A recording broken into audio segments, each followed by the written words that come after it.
Good afternoon, everyone. We are ready to start the first of 3 orientation sessions that will occur in December, and then we have some follow-up sessions to do in January as well in the areas of finance, operations, and more detail about the learning services operations. So we wanted to start by giving each of the new board members an opportunity to introduce yourselves. If you have children or have a background in education, we wanted you to be able to say a word about that, and then I will just try to set the stage of where we've been for the past 2 or 3 or 4 years leading up to the goals that we had before us for this year, and then we'll turn it over to the cabinet members who will cover their areas that are listed for today. So would you like to start for us, Ms. Waters, since you're first in line up there? Sure. Can you hear me? We can. Awesome.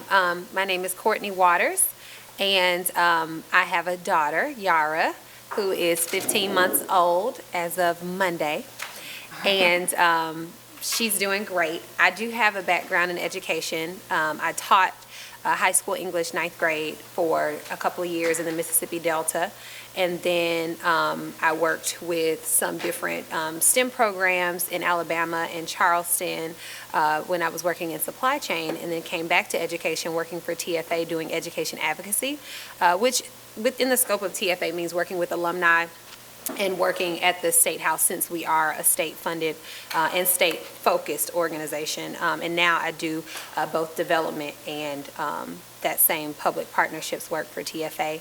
And I'm deeply passionate about education. It was my first love coming out of college, which is what led me to teach for 2 years. I do have a master's degree in curriculum and instruction, so really excited to be so deeply entrenched in education. Again, I feel like it's coming and going. I'm getting it at all ends, whether I'm at work, whether I'm in my personal life doing this work now. So just happy to be here and really looking forward to learning about what's happening in the district and how we can be of service. Thank you. Dr. Frazier, would you like to go next? Well, I don't mind. I'm Frazier, and most of you know me. I retired from the district, been involved with this district for 20 years. And just coming off of the Constituent 23 board, been very active in the community with the program, partnering with the district, and we had the Baptist Hill High School to start a drive to get flip-flops over to Africa. So I'm excited seeing some employees who have been here a while, new employees looking forward to supporting the superintendent, but also making a commitment to this community so that we can move forward in the right direction to make this the best school district in the nation. And that's my reason for being here. I'm excited. I'm ready to get started and look forward to working with my fellow board members. Thank you for supporting me if you did. And I thank those who did not support me. But in 2 years, this board is not going to look the same. And so those of us who will be carrying on, let's make it right for poor children, make it right for all children. Thank you. Thank you. Dr. French? Hello, Dr. Kristen French. I am married and have 2 children. One is a junior and one is in 7th grade. Sometimes hard to keep up with all that. And we are hunkering down during COVID, so coming to these board meetings is just a big deal to be in person with people, and we're still trying to be very careful. My background is in science, and I also have done a little bit of informal education with an after-school activity program at one of my children's schools. We did like a little science activity program, and that was a lot of fun.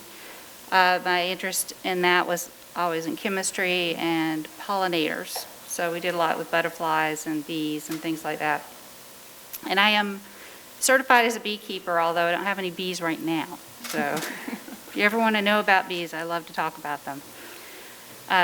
coming to the school board, I really wanted to make sure that we found some solutions for our neighborhood schools that involved using all the resources in the community that, with people who are really invested in the schools, the parents and teachers and the staff that really understand the issues of their school population. And so that's one of the things that drives me in terms of trying to find our solutions. Thank you. Thank you. Ms. Hedrick? Everybody can hear me? I'm Laurenderick. I'm so excited to be here today. I have a husband and one daughter, Baylor. For the past 7 years, I've been running an after-school and summer program called Kids on Point. We primarily focus in the downtown area and partner directly with the College of Charleston to provide those services. So we've been back in person in small capacities. We start with students in the 3rd and 4th grade. We follow them through late elementary, middle, high school, and then post-secondary. So very much a family unit. That's how I got involved in education and wanted to do that on a larger scale, being involved in the board. Thank you. Ms. Coakley? Good morning. My name is Erika Coakley. This is the first time I've ever really been nervous talking about myself. I'm excited. I'm really, really excited to be here. I'm coming, my background in education comes just being a product of education. I got my associate's degree in business management. I have 3 children. My oldest is 22, my son. My only daughter is 17, and I also have a 7-year-old son who has autism. I think I really come to the board to just be truth. I'm a child. I'm a product of public school systems. I'm a child of broken home. I'm a child of a parent not being there and a child of abuse.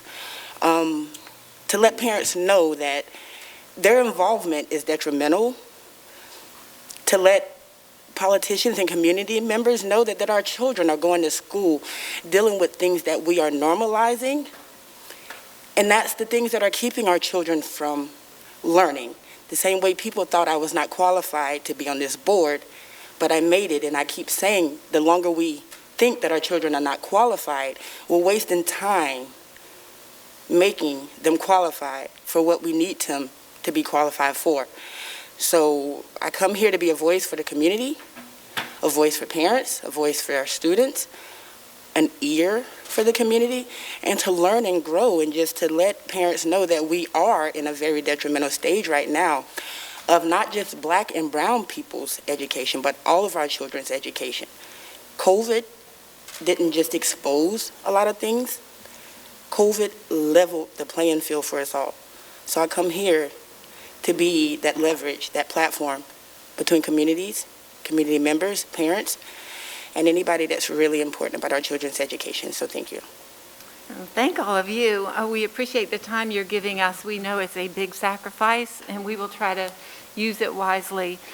Today, we can only do what I would call a flyover in terms of the information we'll be providing, but we want you at least to have a good sense of how massive this school district is. It's one of the larger school districts in the country. It's the 2nd largest in South Carolina. We have 6,000 employees, and as you know, when all the students are with us, we have had around 50,000 students, a little under 50,000. So I'll start with the goals. What was the purpose? What was our board trying to accomplish? And how did that sort of morph over time as the board received more input over the time that I've been here? This has been a very well-run school district. You've had a series of fine leaders at the helm in this district before I arrived. So we want to make sure we give credit to those who were leading the district and serving on the board in the past as well. So Erika, if you don't mind putting up the first PowerPoint, the handouts are in your blue folder, so I'm just going to go ahead and start through the blue folder.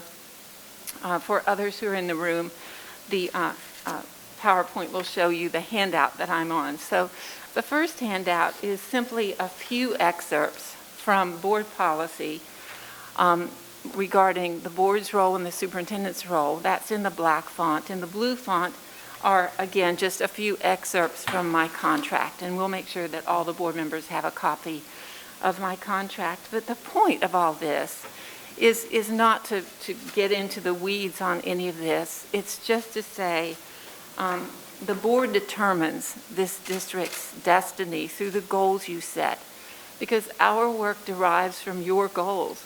We have every day, we have to manage this system, and you'll see and hear a lot about that today, the parts of the system we have to manage. But for the board, it's about leading. It's about setting a destination, about getting clear on the things you believe we should accomplish, and on of all the aspects, all the things we could work on. What are the biggest, most important, most one of you mentioned high leverage strategies that we could put in place and work on? So you set the goals. It's our job to implement them, and your job to monitor our progress and hold us accountable. The next slide simply reiterates this point, talking about the teamwork that it takes between, when I say superintendent, I refer to the whole cabinet, the extended leadership team, and of course, the teachers who are delivering this on the front lines and all the support staff there. But it starts with messaging through the board to the superintendent. As we move on then to look at the performance goals that the board set, the next slide focuses in on performance goals, and we don't think that these performance goals actually change. Excuse me? I'm sorry, I can't find this part of the packet. Keep going. There you go. Right here. Right here. Right here. Yes. We good? It was the last thing she had. Keep going all the way back, Dr. French. Oh, there you go. That right I there. thought this was yours. Yep. Okay. I actually don't know if I have. Got it. What is it? This- Okay, This thank part you. one. Okay. Okay. Good? Yes. All right, thanks. So these are the performance goals, and I'll show you where these are in greater detail, but the board set 3 goals that are hard and fast, and I think they're good goals. This board may decide you want to make some modifications or focus on other areas, but the true goals are about the outcomes we achieve for the children whom we serve. So the board's goal about achievement was that a certain percentage of students in grades 1 through 8, and we use grades 1 through 8 because those are the grades in which we have the measurements. We don't have measurements in the other grades. But they would achieve at or above their grade level expectations in reading, in math, in reading separately, math separately, and then combined. In other words, if you're a 4th grader, what percentage of our students across Charleston County are performing at the 4th grade level or above? So that was an important thing to measure. And again, I'll show you where those specific percentages are when I end my presentation. The next goal is about growth. The expectation is that every single child would grow at least 1 academic year per year. And if you started school behind where your age level peers were, then this school district has to work harder because you're going to have to grow more than a year. And you may need more time. You may need summertime. You may need some extended time beyond the 12th grade. But our job is to make sure every child exits our school system ready to engage meaningfully in society and to access a living wage job. That leads then to the 3rd goal, which is about readiness, and it gets at the high school level. Of all the things we do in high school, how do they contribute to the percentage of students who leave us ready to step into the workplace in a living wage job or go on and continue their education at a technical college or a 4-year college? So those were the 3, I think we could call them the seminal goals, the nucleus, the focus. And I don't imagine those goals would change much, but again, that's up to this board. So the next slide really gets us into how the board determined their goals and the strategies that they would use to reach those goals. And this has been a 4-year process. We started 4 years ago with a small group of people who began a strategic plan, and then that group expanded to include literally hundreds. It was over 1,000 individuals who participated throughout the year. We would have sessions primarily at Burke High School that people could attend and work on various aspects of the plan. The board then involved by that time, no, it was, I think, the fall of 2017 that the Avery Institute's report came out. So we were able to look at the Avery Institute work. We engaged the Clemson group to focus on Charleston County Schools' equity and inclusion processes. We had an international group that accredits schools come in and visit schools, view board meetings. They have a very well-developed accreditation process. We had their review and recommendations. That led to the formulation of the Shared Future Group, which Don will probably mention in a moment, and then mission critical teams that formed to try to make some specific recommendations about various questions that were posed to them. So after all that, the board determined some strategic priorities. So the 7 goals that emerged from the strategic plan are on the next page. They were the kinds of goals I think you could see in any school district across the country. When you read them, this is what you would expect a school system to do. Maximize learning experiences, provide learning opportunities that allow every student to learn, ensure a safe, supportive, inclusive environment, attract, develop, retain, reward talented staff members, teachers, and so forth. So those goals are helpful, but it's really the strategies that make a difference. So if we took those goals and then we looked at all of the feedback that we got from those various processes, that's the next handout that you have. That's the one on the long pages with the multicolored columns. And Mr. Kennedy will talk about this a little more in his presentation.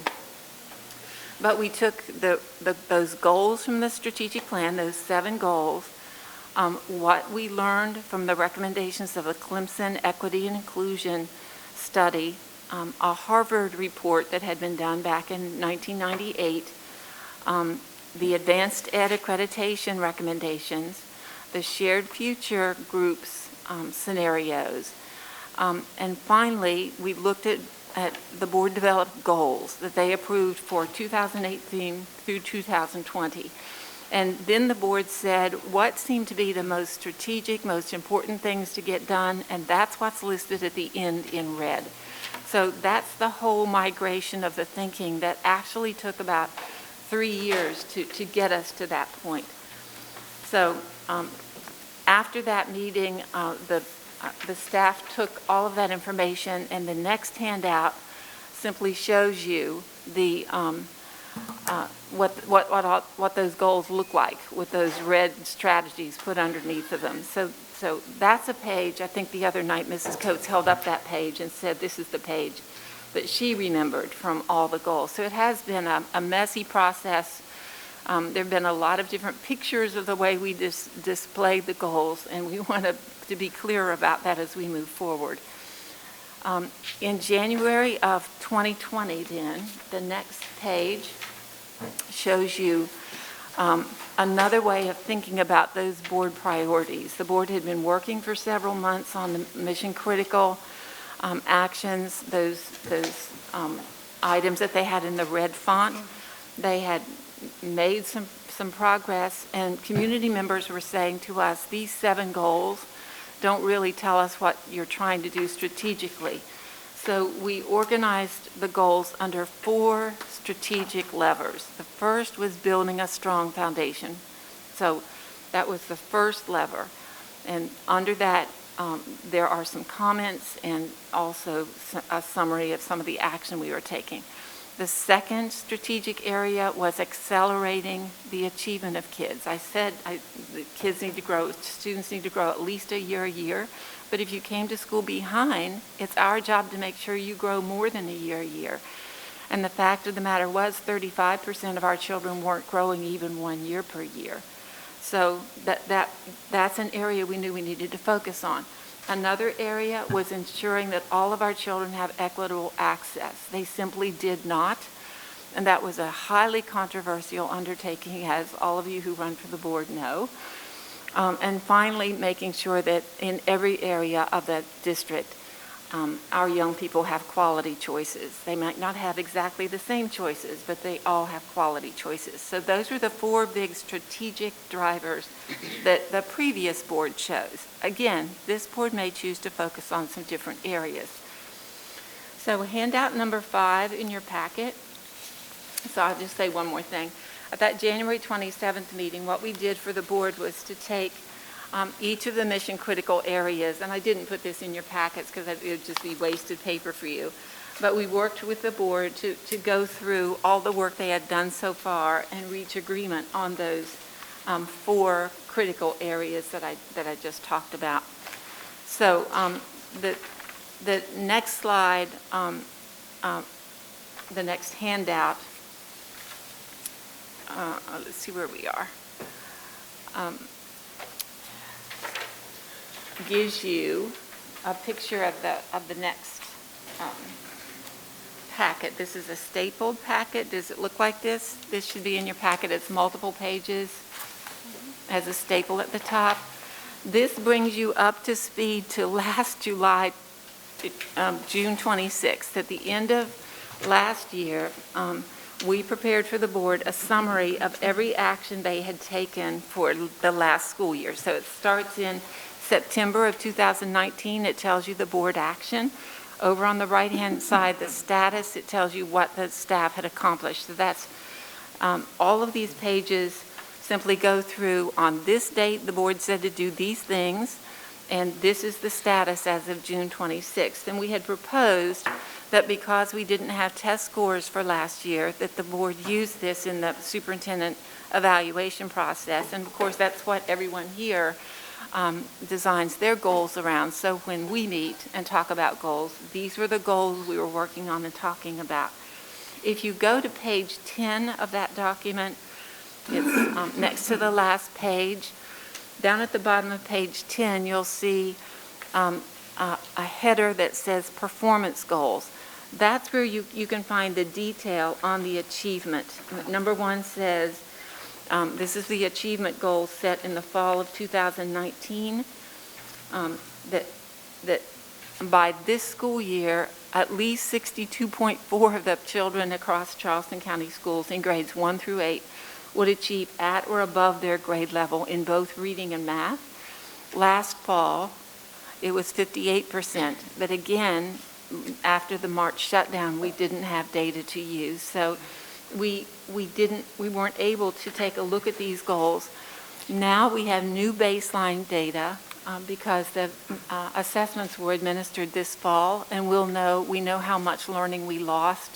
We lost significantly in mathematics, so mathematics will be a very high priority for us, of course, as well as ELA. But that's just that handout. Should you want to know where we've been or why we did what we did, we were following the directives that the board gave us throughout the year. Over time, we called them board goals, board directives, mission critical action, board priorities, so that all that nomenclature got pretty confusing. Our opportunity now, if we move on to the next slide, Erika, our opportunity now is to simply say, here's where we are. So this is what I showed you at the last board meeting. You see those 4 foundational strategies: building a strong foundation, accelerating the achievement of kids, providing equitable access, offering quality choices. Then we added developing an effective cultural competency program, because the board adopted that as a goal, and that's been a key part of the work that we've done.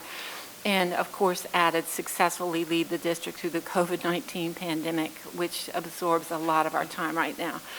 So the next step is that this new board that's going to serve together for 2 years reaches agreement regarding a small number of high leverage actions that you want to accomplish in the next 2 years.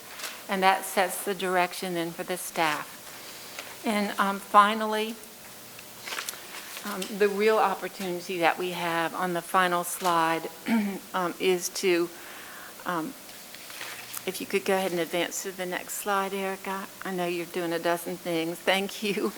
To clarify and unify around the desired outcomes of this board. So 3 critical questions for us, I think, are: how do we find the common ground among 9 board members? How do we make this a high-performance board that serves this district very effectively? and takes, if you look at those highways, the different viewpoints that you have and finds a way forward that we can be unified and cohesive and coherent about as we develop a 24-month strategy. How can we unite and focus on the pursuit of better outcomes for children? This is a complex organization. We could use all of our time every day responding to emails, looking up information, answering problems, but in the meantime, there are 50,000 kids who are depending on us to serve them, to focus on them, and very few people demand time for those children.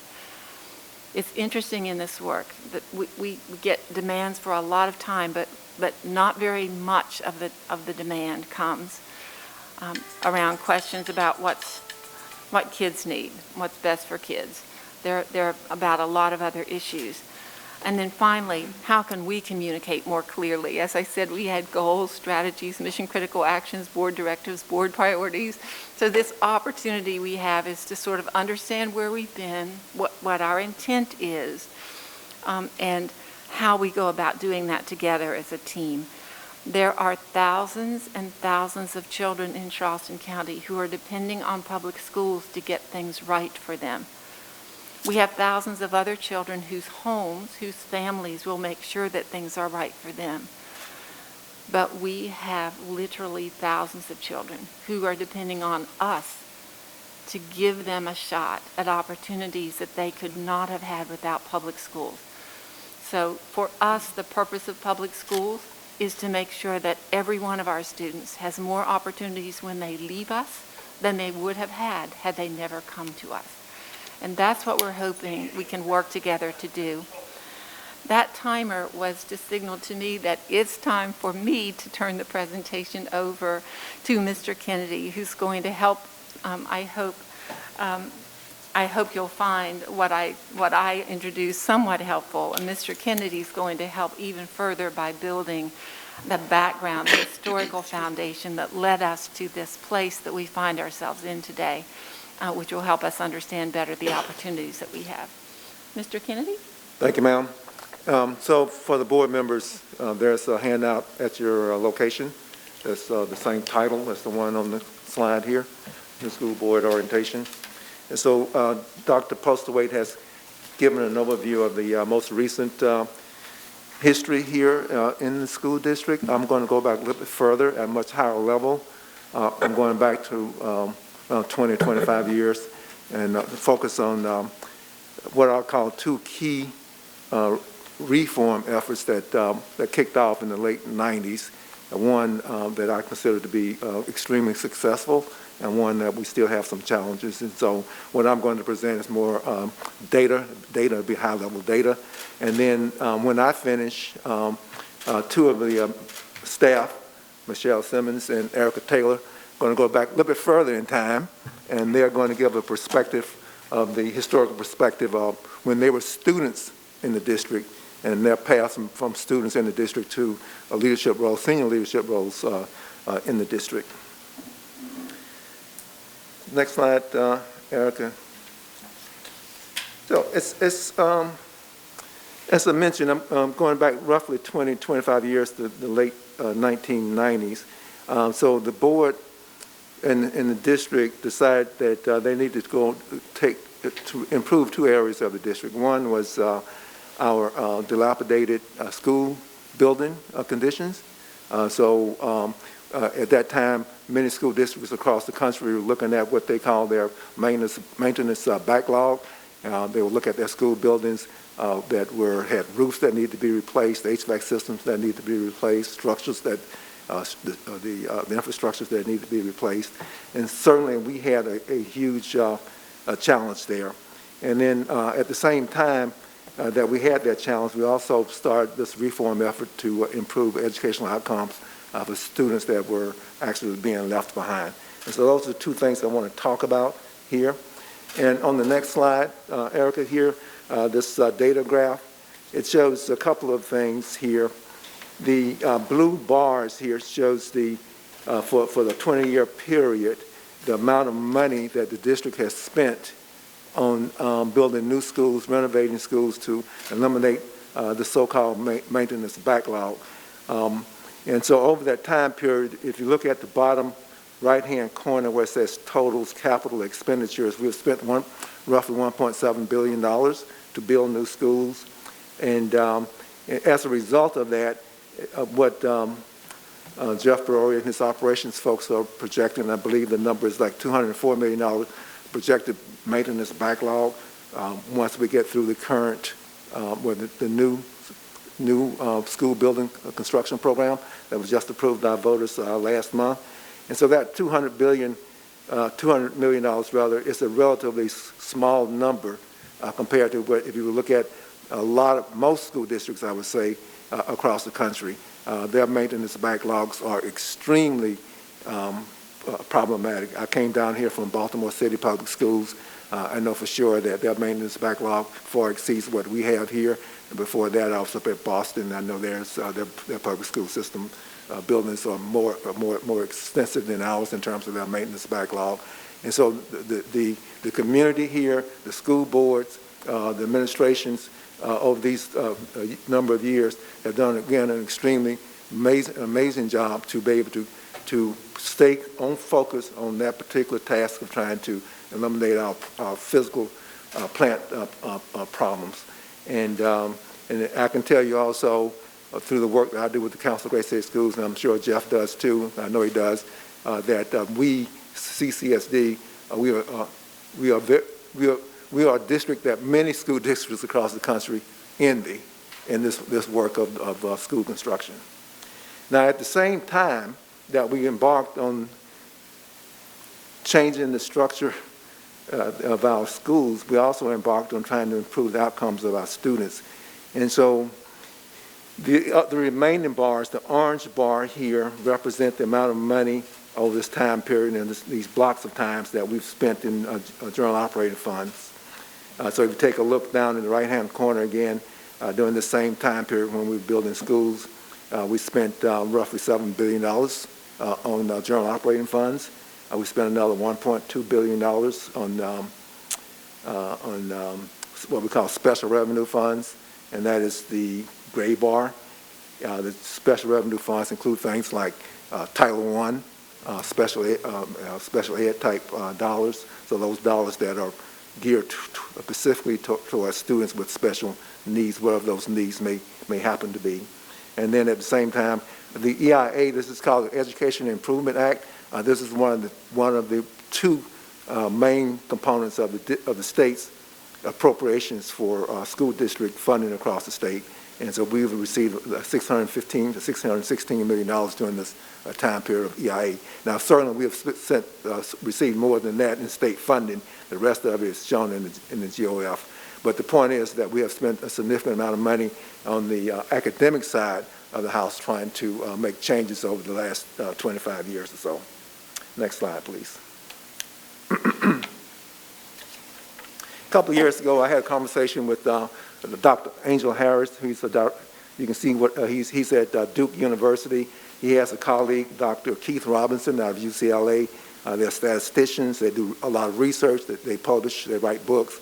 They take a look at educational outcomes across the U.S. and what some of the challenges are and what some of the ways we can address some of those challenges. And they presented this information at a presentation that I was a part of back in 2018. And what it says here is that on average across the United States, where we have this achievement gap, so it's not one specific school district, this district is an average across the U.S., that at the level of progress that we were making as a country, it would take 10 decades or 100 years to close the achievement gap in math. And that's assuming that we were making progress. This was pre-COVID-19, so assuming we were making progress, it would take 100 years at the rate we were doing. And then also, it would take, using that same rate of growth, it would take 5 decades to close the achievement gap in reading or ELA. And so this next data slide here sort of highlights some of that.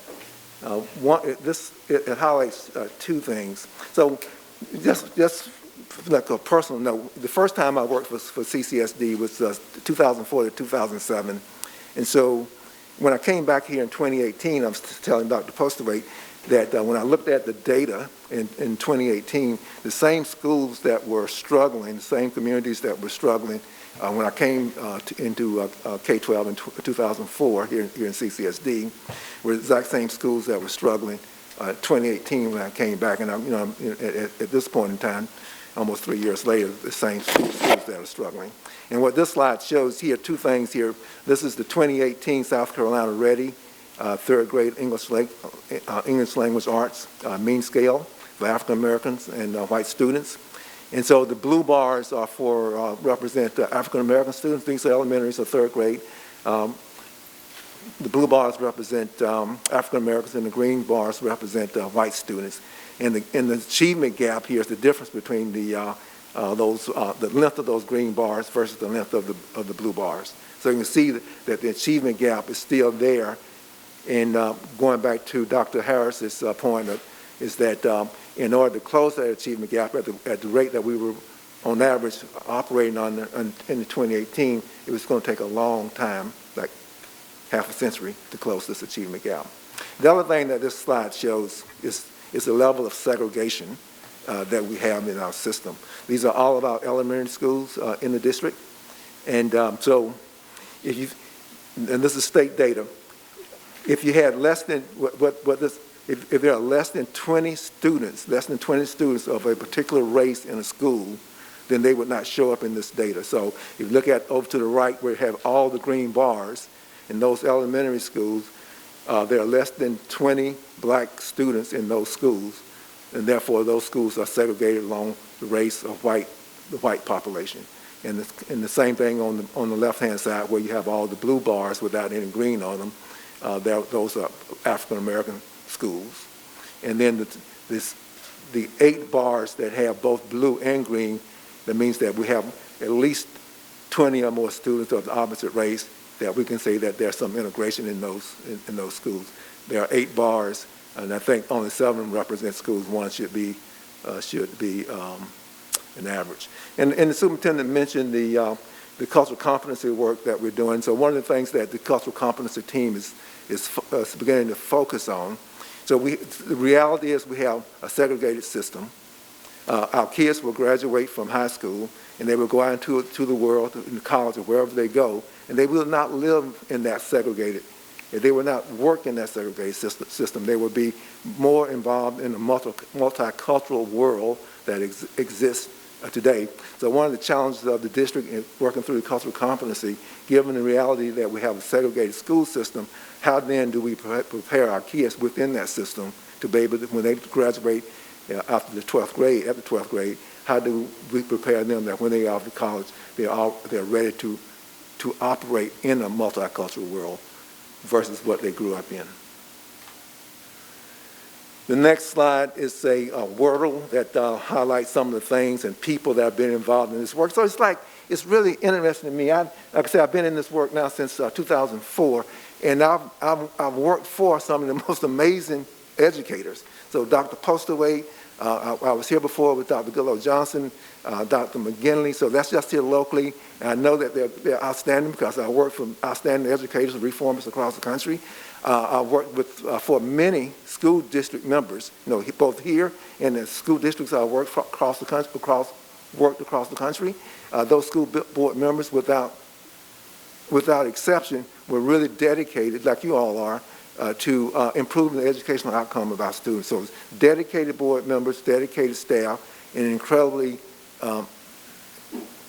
gifted, intellectually gifted educators, that managing this system here. And so there's something in the system, something about the system, not necessarily in the system or about the system. There are some impediments that have prevented this growth that we all know that's needed. And so on this slide here, it lists some of the names of people that have been involved in this over the years. It lists some of the programs that we've had. And then Dr. Postaway mentioned some of the reports that were out there. And so those reports are in here, the Avery report, the 1998 Dr. Willie report out of Harvard University, the Clemson report, and some other reports here. And I'll talk briefly about those reports. If you go to the next slide, Erika. So the first one here, the 1998 Harvard report. So I'm assuming the report is a 194-page report. It was issued in 1998. It was exclusively about Charleston County School District. And I'm assuming that the work was started at least a year, if not more, before 1998, so going back to the mid-1990s. And they had specific recommendations to the school board that that the board needed to enact in order to change the trajectory of education here. And they said that if you didn't do that, if that wasn't done, that what was going to happen, it was going to lead to what they call, the report calls, socioeconomic isolation, which it means racial segregation here in Charleston. And that's what on the previous slide I just showed, a couple slides back, is what we've ended up with. The Avery report is a much more recent one. I'm sure all of you all have seen that. That was issued in, I think, December of 2017. That report just highlighted all of the inequities across multiple systems, and also with the focus on the system of education here. And so we brought in the Clemson study back in 2018 to try and talk about equity, the need to be able to address an equitable approach to providing education here. So those recommendations were there, the advanced ed accreditation. And it's interesting, some of the recommendations, and they may not be listed on here, but if you look at the report, some of the recommendations from the advanced ed accreditation are some of the same recommendations that were issued in the 1998 Harvard report. And if you all don't have all these documents, we could certainly get them for you. And then, of course, the Post and Courier back in 2018 also had that report on the minimally adequate education. And so some of the challenges that were presented there, some of the same things that were in the Avery report, the Clemson study, the 1998 Harvard report, et cetera. And then this slide here, I think it was like maybe 2 years ago, maybe 2.5 years ago, we had a group of 40 people, some of us whom are in this room right now. We had a 2-day work session looking at strategies to develop the fiscal year 19, I think it was, budget. And we had a timeline. We had some butcher paper on a wall, and we asked people that to go to the wall in 4 or 5 year time blocks and put in the things that they remembered as various programs that we had tried in the district during that time period. And that's what this slide here represents. It has all of those things, some of the programs that we started, like for instance, if you look here, I think I saw here in 2002, 2005, PBIS, Positive Behavior Intervention and Support. So that's the program that's been in place for almost 2 decades here, at least a decade and a half. And we have many programs like that, either they've been around for a long time, or we've tried new programs, and again with the same results that I've showed you at the beginning of the presentation. Again, leading to the question, what are the impediments? Because the programs are effective in some places they aren't, but there are some impediments here that are hindering in what we need to try and accomplish, what we're trying to accomplish. The last slide that I'm going to talk about, the superintendent mentioned the Charleston Shared Future.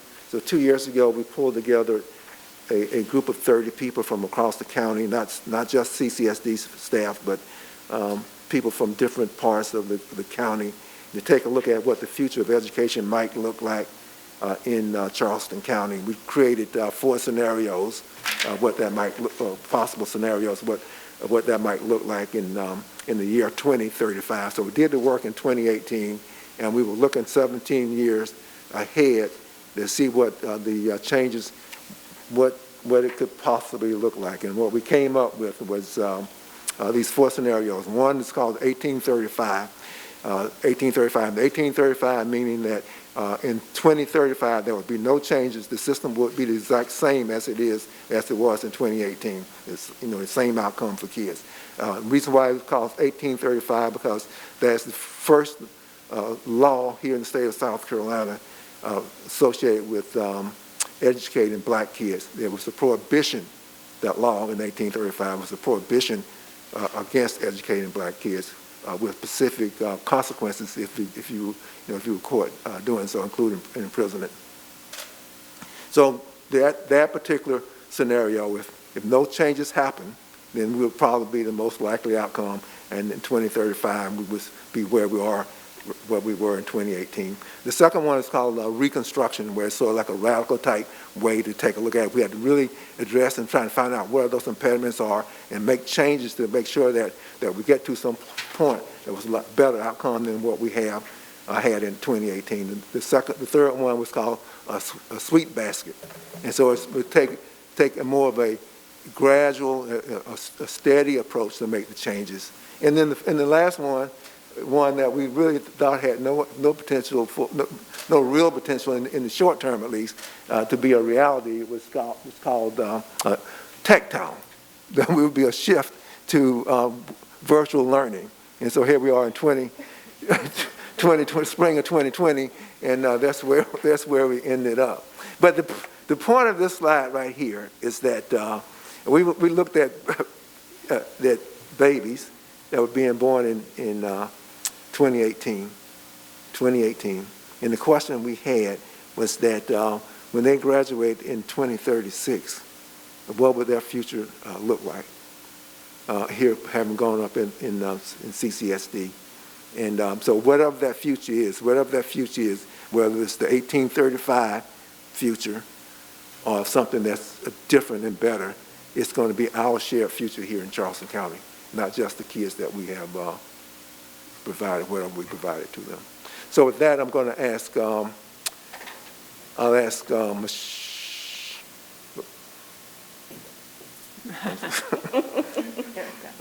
I'll ask Erika to take it off.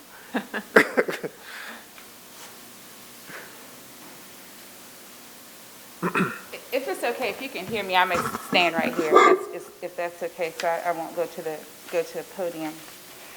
So I appreciate Don asking me to share just a little bit of a historical perspective of my experience here in Charleston. So when I thought about how I would start and what I would share, because I could share much, I of course went to the newspaper because that's what I do, and I've had a unique opportunity here in Charleston. I was in the very first class in 1985 of students who attended Buste Academy. So when Buste opened in 1985, I was in the second grade. I had gone to the cathedral for first grade, and it was a wonderful experience. I had there were very diverse teachers, as well as a very diverse class. I did not print copies of this for everyone, but this is my fifth grade class, and you may not be able to see, but the importance of this is there are 25 students in this class, and there are 12 students who are African American and 13 students who are white. And all of my classes at Buste were like this, which was wonderful. I do know in Charleston County it was not like that at all, elementary schools. But for me, it prepared me for the global world in which we live, to echo the comments that Dawn just made a few moments ago. I want to read some of the headlines when Buste was opened.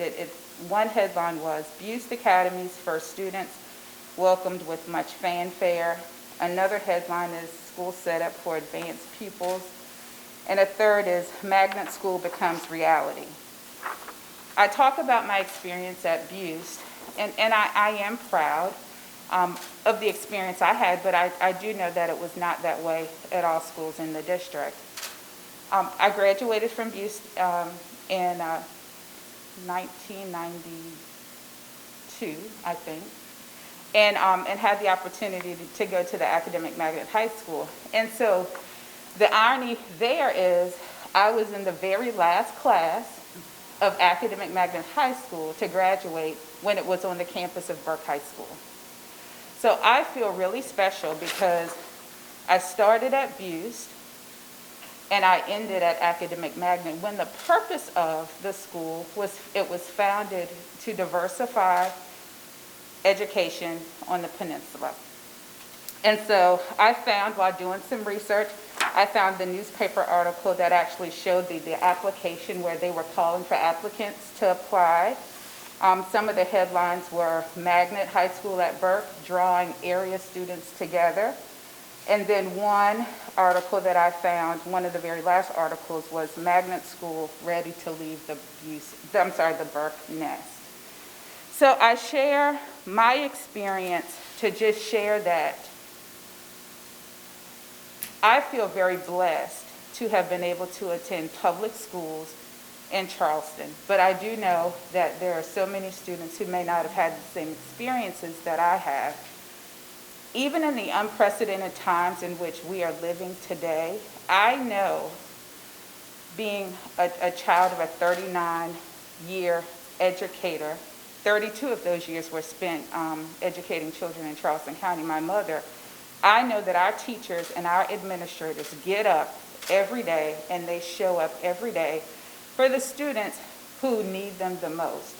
And that's the reason why I get up and do the work that I do. And I know that all of the leaders in this room do that. And I know you as board members do that as well, because there are so many students who need us to do what's right so that they too can have opportunities that I feel blessed to have had.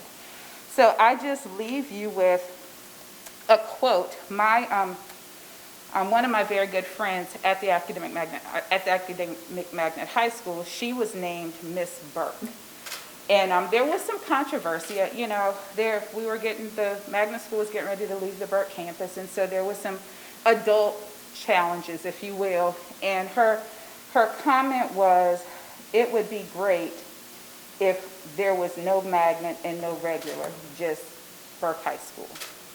And so I know that there are schools of choice, and parents have the choice to make those choices for their children. But I would like to say that I think it's our job, everyone in this room, to do what's right for all children so that they just go to school. It's no magnet, it's no regular, it's all children going to school and learning and doing the very best that they can. Thank you for allowing me to share. Thank you. Thank you, Erika.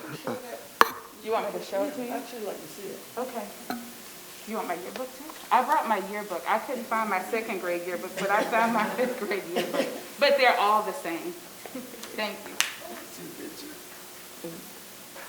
Good afternoon, everyone, and thank you for the opportunity to share. I stand between a break, so I will be brief. And Erika, I just have to comment. I know your story. I know you, but just hearing you lay it out like that was powerful, so thank you for sharing. And I wanted to take a moment just to kind of paint a picture of my experience coming through Charleston County School District from my formative years at Mitchell Elementary on Perry Street, downtown, Rivers Middle on King Street, and Burke High School on President Street.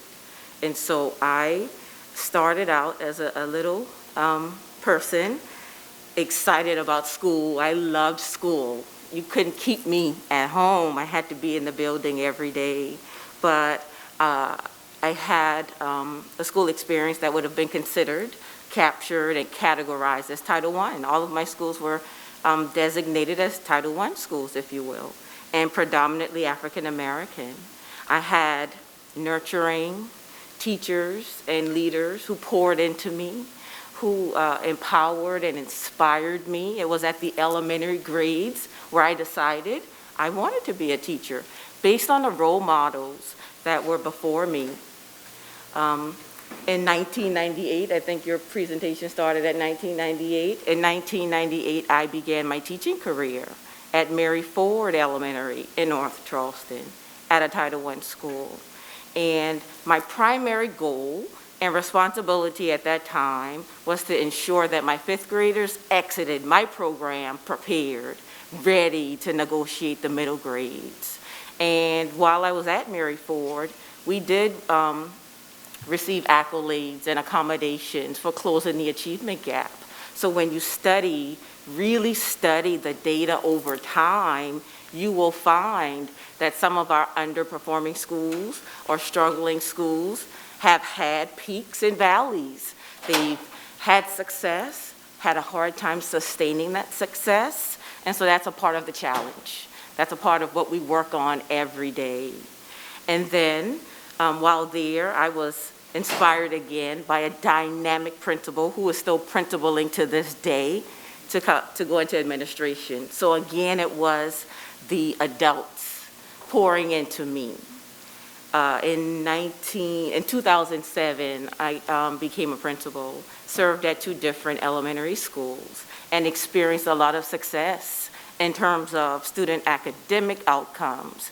And I believe, in my humble opinion, and in large part that success was due to teacher expertise, the ability to hire and retain excellent teaching staff. And so the constant, the through line, what is stable in all of those environments and all of those settings would be the adults, having appropriate adults in front of kids. And so I believe, in my estimation, that while we have challenges, while there's a lot of good, a lot of bad, a lot of indifferent that you will come to know, I maintain that it's human capital, your people, who will usher in that change, that dynamic outsize growth and change that we do seek and need in the district. So thank you for sharing, allowing me to share, rather.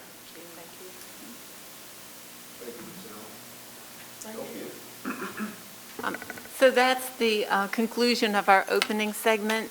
This few moments is dedicated to board member questions, discussion, ideas that you would perhaps like to share during this time. I keep the timer set to make sure that we don't run into your break. So be assured that by the correct time, we'll take the break. Are there questions or comments? Can I make a quick comment? And it's only the chime in. Erika, thank you for sharing. Michelle, thank you for sharing also.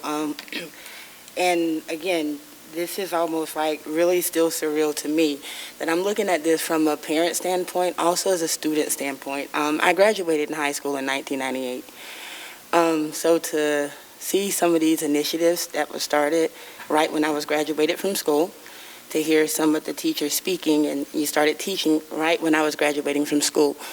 Also, there's a study that was done that I remember reading about ACEs, and that it was done the time I was in high school, the time I graduated from school. So again, all of this, to me, it's surreal to know that that was an aha moment when I read it, and I realized that literally I dealt with all of this while I was going to school. My schooling was in predominantly white neighborhoods. I did remember a mixture of some black, and with Erika putting up her yearbook, I remember going back through mine, and my yearbook didn't look like that. My teachers didn't look like me. And once my class no longer looked like me, I felt like I was that child that was no longer being seen. And so I felt like I self-taught myself. So experiences are different for different teachers, for different students, and when we don't have people that recognize things like that, again, those are some of the things that do keep our children from learning. So that's what I look to bring to the table, to be able to recognize, to be able to understand, to be able to let people know that, I understand. I didn't grow up all in CCSD, but my students, my children did, and I've witnessed, and again, in public education systems. So to look at all of this now in the perspective of me living it and raising my children through it, I look to do as much as I can to help stifle some of that. So thank you. Thank you. Ms. Waters? Yes, so I have a lot of questions I was writing down during, but I think I'll just start with one that is more of a philosophical question, and I'm happy to hear answers from anybody. One of the things that was shared, well, actually, let me say first, thank you for setting this tone the way that you have. I really appreciate it. And I think it helps the work and what's important bubble up. We're here, and we've all got to do what's right. But I'm thinking heavily about this notion that over the last, 10 years or so, 20 years or so, nothing has changed. And I've listened to podcasts and things like that that talk about education even at a national level continuing to be unchanged. Even though there have been peaks and valleys in the system, there's sort of a consistent, line over time. And knowing also, like Mr. Kennedy shared, that it's going to take many, many years to actually close the gap if we continue going at the rate that we've been going. There's hope in that, but then there could also be a sense of hopelessness. And so I'm wondering just where you all ground yourselves in the work and what you see as having the ability to actually change in the midst of knowing all of that. So I guess the question is, where would you center your focus if you could whiteboard it and take it all down? And I'm asking because, as we go into conversations about goals, I want to hear from people who've been doing this work where you see the bright spots lie. So I don't know if there are other staff who want to pitch in. I will tell you that I think Michelle hit the nail on the head when she talked about the fact that people make all the difference.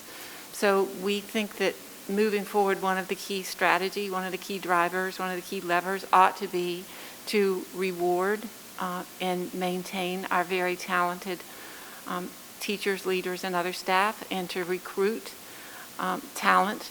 We know that the teachers will love to work in the building and will stay in a building when they work for a principal whom they admire and whom they will follow. So we know that position of principal makes a huge difference. There are others in the room who have a whole lot more experience in this area than I. Often people talk about the bureaucracy, the regulations. We think that with the board's support, we could rethink a lot of the bureaucratic regulations that at the end of the day we often use as excuses for why we can't do something. But it will take a united board because things exist for the way they are for a reason. And when we learn working for the public very quickly that they exist the way they are because most of the public is comfortable with them the way they are. And so it takes a really courageous board to say we're willing to make change, but we want to study very carefully which of those disruptions we cause to occur, because we can create a lot of disruption and not accomplish much of anything in the end. And so I think that's the question you're asking. There are probably some other staff members who'd like to quickly weigh in. Ms. Belcher, I should turn to you as Chief Academic Officer. I tend to focus, like Dr. Postlewaite, on three big levers as systems pieces. One, most definitely, is talent, like ensuring that we have a robust leadership pipeline that reflects the diversity of our community. One of the things that attracted me to Charleston is its rich diversity and cultural history. That is not reflected in our building leaders and in our classroom teachers. And I think the more and more we've seen across the country in terms of research is that having a diverse workforce is not just a nice to have, it's a have to have. That African American teachers are more likely to recommend African American students for algebra classes. We can see other ways in which achievement is actually impacted by the diversity of the workforce. So talent. I think the second is the instructional infrastructure. We want to make sure that we're teaching world-class curricula that's very rigorous. The kids are getting exposed to grade level curriculum. I come from an organization that did a report called The Opportunity Myth, and what it showed is that a lot of times kids are doing the work that's put in front of them. Most of the kids are doing the right thing most of the time, but what they're doing is just not that rigorous. It's not good enough. And then I think the last lever is a piece that Mr. Kennedy, I think, set the stage for, which is a larger community commitment to our public schools and to equity. That as a system, we want to be only as good as our weakest school. So how do we think about making sure that we have sufficient resources, that we have community partners that support, that we have adults that care about kids and buildings in addition to their parents, and that we're thinking about the other obstacles that hold kids back, like poverty and racial inequity, so that the larger system doesn't get in the way of a kid's success. Thank you. We could spend all afternoon on that question. It was a great and yeasty question, as they say. We probably should give Ms. Herderick and Dr. French and Dr. Frazier an opportunity to pose questions if they have any before break. Dr. French? I have a couple of questions. This graph is really helpful and informative, and I was thinking about what Ms. Simmons brought up in her sharing, the same issues. If we look at this over time, if we look at all the years, like from 2000 or 1998 until 2018, would we see these peaks and valleys? And would that give us clues about where to look for what was working in specific situations at different times? And maybe we can learn from that. I'm wondering if we could do that or how difficult it would be. But the other part, when you mentioned comparing where we are now to 1835, I also think about how education grew and expanded for African Americans after the Civil War, because African Americans took a lot of responsibility for building their own education. And I wonder if there are ways that, later on they were prevented from doing that. And since then it's been so difficult. What could we learn from that period of history as well that might help us? I think that's the main things that I had, if you have any thoughts Dr. about. French, thank you for the question. I can speak to the first about the data. So what you will find over time from the State Department level that our platforms change, the assessment changes, and so it won't be a clean assessment in terms of what schools look like, in terms of output and performance. But one thing I've noticed in my time in education, as I alluded to earlier, leadership matters. Sometimes when there's a leadership change, an assignment change, a personnel change, it's hard to sustain the momentum that's been established in a building. And so that's just me speaking, I believe a lot of it is associated with the talent that both Ms. Belcher and Dr. Postlewaite mentioned a little bit ago. So I don't know if looking at a 20-year line of data will get at what you're alluding to, but absolutely that's what I've found over time. That's a really good point, and actually it brings to mind one other question I had, which is when we look at the goals for the achievement goals that were set in terms of percentages of children doing better or performing better or learning better, in this year we can't do that the same way. And a lot of times what we have to end up doing is normalizing the data to something else. With COVID, it will help us a lot if we can normalize our district to what's happened around the state, what's happened around the country in terms of loss of learning and where everybody else is and how other places are doing. If we can compare ourselves to those trends, it might be more informative. But like you said, when you have changing metrics all the time over so many years, it is hard to get data that makes sense over time. It's a good point. That is a really good point, and it reminds us to mention that we asked where we were headed before COVID was to ask every principal of every school to think about their comparators and their competitors. So when we think about their comparators, we mean if you have a school that is characterized by a certain demographic, let's say 60% of children in poverty, where are the other schools across the state that are teaching children in that range of 60% in poverty? And because the relationship between poverty and educational opportunity and achievement is so well documented, how are you doing compared to other schools just like yours across the state? We expect all of our schools to be performing in the top 10% of their comparators. Does that make sense? So if a school has the same sorts of kids that you do anywhere in South Carolina, we expect your performance for your children to be in the top 10% of South Carolina. Now, if you compare with the other schools in South Carolina and you're already in the top 10%, then where are your competitors in this country? Let's look outside of South Carolina. And what schools in the country have children like yours, and how many of them are doing a better job? And then let's connect with those schools to figure out what they're doing, because the schools that are doing extremely well with diverse populations are little petri dishes. They're little lighthouses of innovation that we should be learning from, but it's very hard to scale inside of any system, but certainly a bureaucratic system. it's difficult to bring anything from a single unit to a whole lot of success at scale. So moving forward to your point, we do have to figure out how to norm, how to figure out new baseline data, and that's one of the reasons if you get any complaints from parents about students taking MAP tests right now, why does this have to be done now? The state is requiring all the districts to do that for precisely that reason, so we can figure out what kind of learning losses occurred, and with all the different combinations of school attendance and services, modes of learning across the state, can we see differences? What can we learn? So, a good question. Anybody else want to pose a question before we pause for break? Yes, ma'am. I Yes, have two, Dr. and Frazier. I don't know whether we're going to have time to even entertain the questions that I have. One of the most important functions of this board is to evaluate your performance. And when I take a look at the goals that are listed in the overall goals of the district, hopefully they are tied to your performance as a superintendent.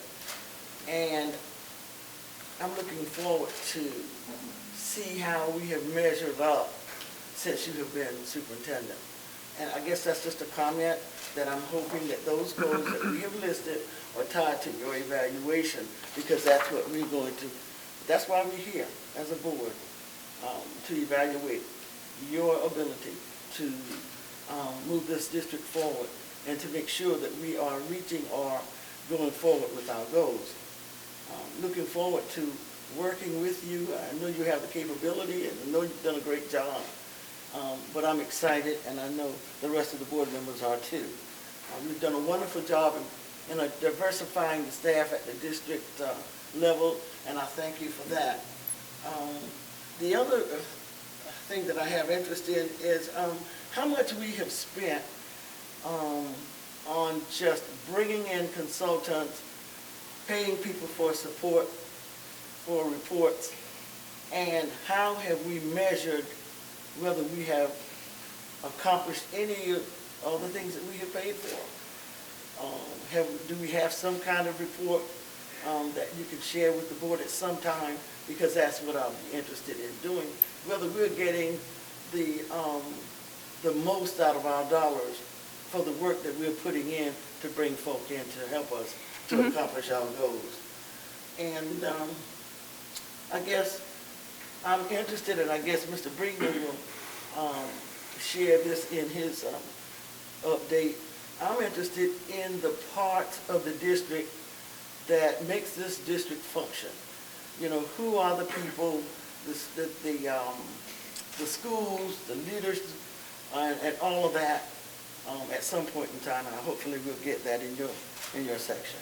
Thank you so much for giving me an opportunity to share my concerns and where I want to be in working with this board. Thank you. So I'll address all three of your issues in reverse order, if I can remember them. The last, I'm sure Mr. Brigman is sitting there and will either cover in all the orientations and materials he gives to the board, or as time goes on, because there are a lot of schools and a lot of leaders, but we'll make sure you have all that information. I know that Mr. Brigman is preparing to share organizational charts and that sort of thing. The question right before that had to do with the investment in things like the accreditation, advanced ed accreditation, the Clemson study, and the shared future group. The advanced ed accreditation report is something that, as you know, is required, and the District of Charleston County had never been accredited in all these years.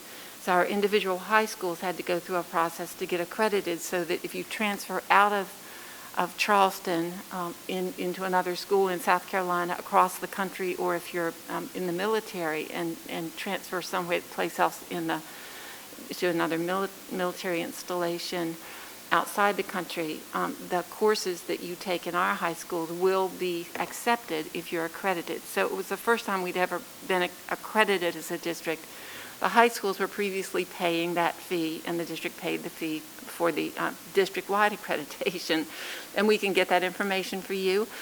The Clemson study, we can get the cost to you. It was very reasonably done, but the question of the value lies in what we do with what they told us. So if we go back to 1998, the recommendations of Harvard were to keep schools exactly as Erika Taylor described them. And if we weren't careful in this district, we were going to make some decisions that would further divide and create inequity in our system. Someone else can judge to the extent to which we heeded that advice. But the advice that we received, the information we received from the Clemson study, the very direct advice and directives we received from the accreditation report have to be addressed or we won't be accredited again. And the shared future scenarios, as Don pointed out, are up to us. They're up to the board. And so it's what you choose to do with the information that makes it valuable. Because once you say to do it, and it becomes a directive, and we talk about whether we have the capacity as a district to get that done, then back to your first point, that's precisely what the superintendent and everybody sitting around here is evaluated on. Because my evaluation is reflected in the evaluations of each of the chief officers and moves down to the principal implementation level. So you truly do drive the district through really clear goals and a clear description of the outcomes that you'll accept as measures of those goals. And frankly, my evaluation process hasn't worked that well in that way since I came, but I'm really hopeful that with the new committee the board has established that we can get to that point. And that's why I keep coming back to this point about goals. They have to be clear enough that we understand what the strategy is and what success looks like. You know, where do we play? How do we win? So thank you for the setup. Those were 3 perfectly cascading questions. I just have one quick question. So in pertaining to the directives, as the new board establishes goals and objectives, understandably some of the directives set forth have been delayed because of COVID. Will those be fulfilled and completed, or will they restructure depending on the goals and objectives set forth by the board? Right. So they fall into 2 different categories. One, an example is that Mr. Baroi's holding a second part of an objective about meeting with the parents of students of middle schoolers or students who will be rising into middle schools in District 10 in West Ashley to craft a recommendation regarding middle schools in West Ashley. And he hasn't been able to do that as effectively as everyone would like it done because of COVID. So that one's has been on hold, but it has to move forward because it's connected to the new building program. Another goal that fell by the wayside, and we'll bring it back to the board, but we reported it as not accomplished, was this idea of our Montessori schools go up through middle school, but it's very, very difficult to staff a middle school with a small number of students. So we were hoping that across the district, parents of Montessori students would be interested in having their middle schoolers come to one location for a Montessori middle school. And to some extent they are, but what they'd like is a middle and a high school. And so that's when we need to come back to the board and say, given everything on your plates for the next couple years, is that one you want us to pursue or not? So we absolutely will come back to the board with, and those goals were at different levels of granularity. Some of them were really significant, and some of them in the whole scheme of things were tactical, not really strategic, if that makes sense. It does, thank you. So it's entirely up to the board, but we keep those things on our active to-do list to keep bringing back to the board to either be taken off the list or updated. Okay. So I hope that this is, I'm sorry, Ms. Waters. I don't want to keep asking all the questions, but we'll keep, I guess, delaying the bathroom break. But one thing I did have a question around was the improving quality choices metric. It looks like it was translated to be about magnet and choice programs, and I'm assuming that comes from the fact that the Clemson study honed in on those. But I'm wondering about interpreting quality to include other things like whole child programming and things like that, because I'm thinking about magnet and choice programs are for students who either are at the top and when it comes to magnet, and then choice programs are for people who can access them. And so I'm thinking about what happens with improving quality for students who are either not at the top or parents aren't necessarily able to drive out of district and all of these types of things.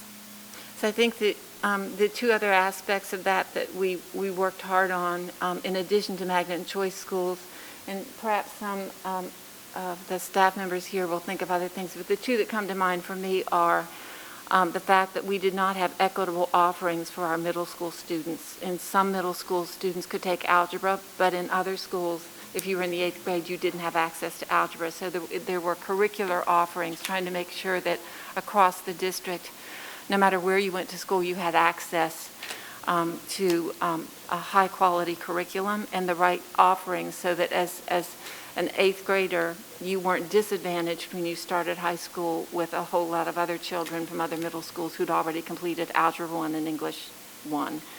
And the second aspect is the social-emotional learning that I think was inequitably distributed in our district. So the board made a significant investment in mental health counselors, other sorts of counselors, social workers, to help in schools that didn't have them for one reason or another. So SEL and curriculum quality were two aspects of quality that were considered in addition to magnet and choice schools. Okay, thank you. Anything else that anyone wanted to add before we start break? Okay, I think the agenda calls for us to start back at 2:10, and so we will do that. If anyone needs something to drink or a snack, we have some available in my office, so just stop back and see Trudy, and she'll take care of you. Thanks. All right, thanks for coming right back after break, and we're going to turn this afternoon session over to Jeff Barowie, the Chief Operating Officer, and his excellent team. Mr. Barowie? Thanks, Dr. Postwaite. So before I introduce my staff that's here, I want to open with a few flashcards, being as we are responsible for the education of our kids here. And I want to also piggyback onto one of Mr. Kennedy's slides where he talked about all this great capital construction money we have and how lucky we are compared to Boston and Baltimore. Don. And remind everybody that all of those great things that we've bought over the last 20 years have to be maintained. So throughout the presentation today, I'm sure you'll see some of that from the department heads. And I'll open again with some flashcards. My first one is 7,157 units, and that is the number of security cameras we have in our schools. So when we talk about installing, maintaining, watching, saving the film, all of that stuff, it is a monumental task from the IT side. This is one simple example of the things that they do to make sure that our kids are safe in this case, and we have a record of things that are happening in our schools. The second one is my favorite number, actually, 9,800,000 square feet. And that's the amount of space that we maintain in this district. And that's equivalent to 4,900 homes. And those 4,900 homes aren't all in the same neighborhood. We've got 1,000 square miles to cover. And Mr. Kromps, as well as a number of the other departments, have to maintain those facilities. When we think about our homes and that our roofs are replaced every 20 years, our air conditioners go out every 8 to 10 years, our carpeting needs to be replaced every, depending on how many kids you got or how many dogs you got, 2 to 3 to 10 years, depending on what you have out there. That again is Mr. Kromps. Another one on Mr. Kromps is 63 miles, and that's a number we developed this summer, the amount of plexiglass that has been installed. So if we take all the plexiglass we've received, 4 foot high, we'd have a wall that long, 63 miles. And some may say that the plexiglass isn't the fail-safe, and it's not. But the plexiglass is but one piece of our defensive posture when it comes to COVID. When a teacher says to me, the plexiglass isn't working, the plexiglass is one piece of a huge puzzle. Hand washing, social distancing, masks, HVAC systems, all of that contributes. And I've talked to a lot of teachers about the plexiglass. That plexiglass, especially with our little kids, is keeping them from doing this across at each other. It's stopping them from holding hands. It's stopping them from touching each other. You know, part of the transmission of talking with that plexiglass in between is helping us, even though they're wearing their face masks. And I would argue it also gives our teachers a sense of safety. And it is more than a sense, but I've talked to a lot of teachers that have it, and they're very pleased with it. And that was a monumental task by Mr. Kroms's crew this past summer. The last one I'll throw up here is 36,000 miles. And that's the number of miles our buses cover every single school day. 36,000 miles. So when I get a complaint from a parent that my kid got picked up 10 minutes late, I'm sorry, we'll find out what the problem is. But it's but one of that many miles that's on that list. And Mr. Lynch here is going to talk a little bit about transportation with the school district. With that, I want to explain, I've given you a binder. This is hopefully the only binder I'll ever give you. If you ever get any paperwork with ops, you can throw it right in here. I've got 4 dividers. When we bring back our other 4 departments, we'll add some dividers and add an overview slide with that. My first slide is the org chart, so you'll have that. These are the 8 department heads, Elite 8, as well as our project specialist, Ms. Shaniqua Johnson-Smith, right here behind me. She keeps me on track in the office. And I've got 4 of these department heads here, as well as Michael Reidenbach in back, Security and Emergency Management. That is pretty much everywhere across the district. Today, we're going to open with information technology. So if you go back, that's the first slide. The way these slides are arranged, on the left-hand side are what I call the fast facts. It just gives you an overview of what that department does, the magnitude. In many cases, there are numbers in there that show you the quantities. And on the right-hand side are things that I thought were important for you all to hear about today. If I did this slide a month from now, they may be different. But we tried to capture some of the either current events or things that come up for board review and board approval as we go through the calendar year. And so with that, I'm going to turn to my right, far right, and introduce Mr. Tom Naraki. He's in charge of information technology, and he'll take it from here. Tom. Good afternoon. Nice to meet you all. I'm Tom Naraki. I'm the Director of IT, and my job is to provide all systems and services related to the technology that we have in the classrooms and in all of our buildings. So I have 2 directors under me who do a fantastic job. We've worked hard to build a culture that really focuses on equity in the buildings. I'm asked at the state level, when I talk to other school districts, how do we handle so many buildings and how do we handle the equity problems? And it's, thank you, sir. Not many times people say I need a microphone. But we really have focused hard on creating a life cycle management process that kind of takes away the location of the school or whether it's an elementary, middle, or a high school, and everything that we do is based on age. So Judy Wyndham is our technology support director, and she handles all of our support systems, our help desk, our field techs. Those of you who have met Evan, he's one of our best, and that's why he's here. But we have technicians that cover all the schools, and each technician that we have covers anywhere from 5 to 7 schools each. They are then supervised by 3 supervisors. Our help desk handles over 70,000 users when we talk about our staff and even the students. So this year with COVID, it really changed our dynamics. Our help desk all went home.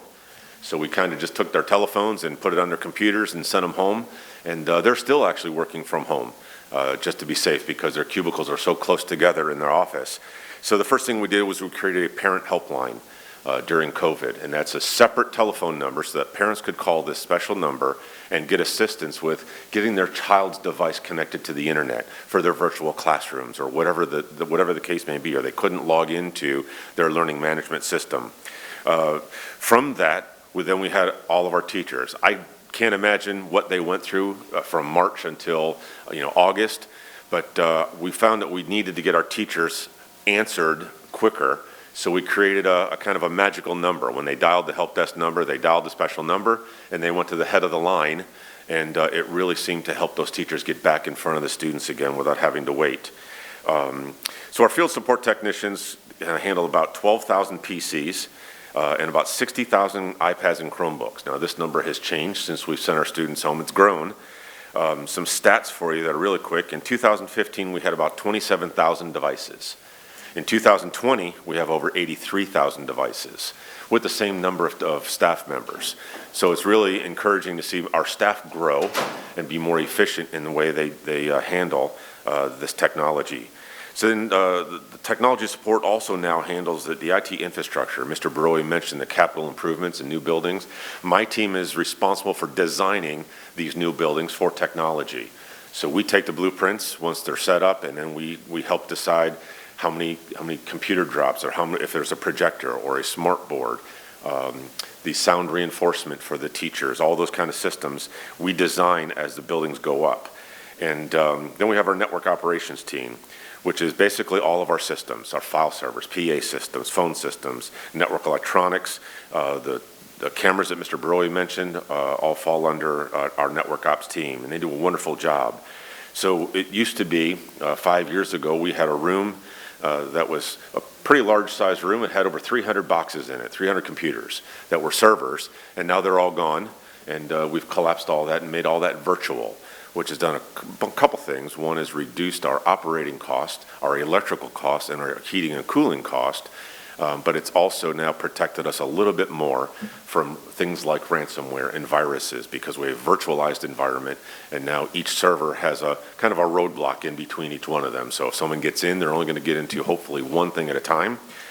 So we've really done a lot to update and to capitalize on some of that. So some of the current issues in our future actions that we're focusing on now, other than support during this COVID time, first of all is the teachers in the classroom, making sure that they can get their WebEx or their Zoom or their Google Meet sessions up and running. Sometimes we have to track what went on in a meeting, so we handle that sometimes. Other than that, obviously our big concerns are ransomware and the security of our systems, especially now that we have our CCSD devices going home with the students. It makes it a little bit more of a challenge keeping all of our systems secure, because they are connecting back to the district.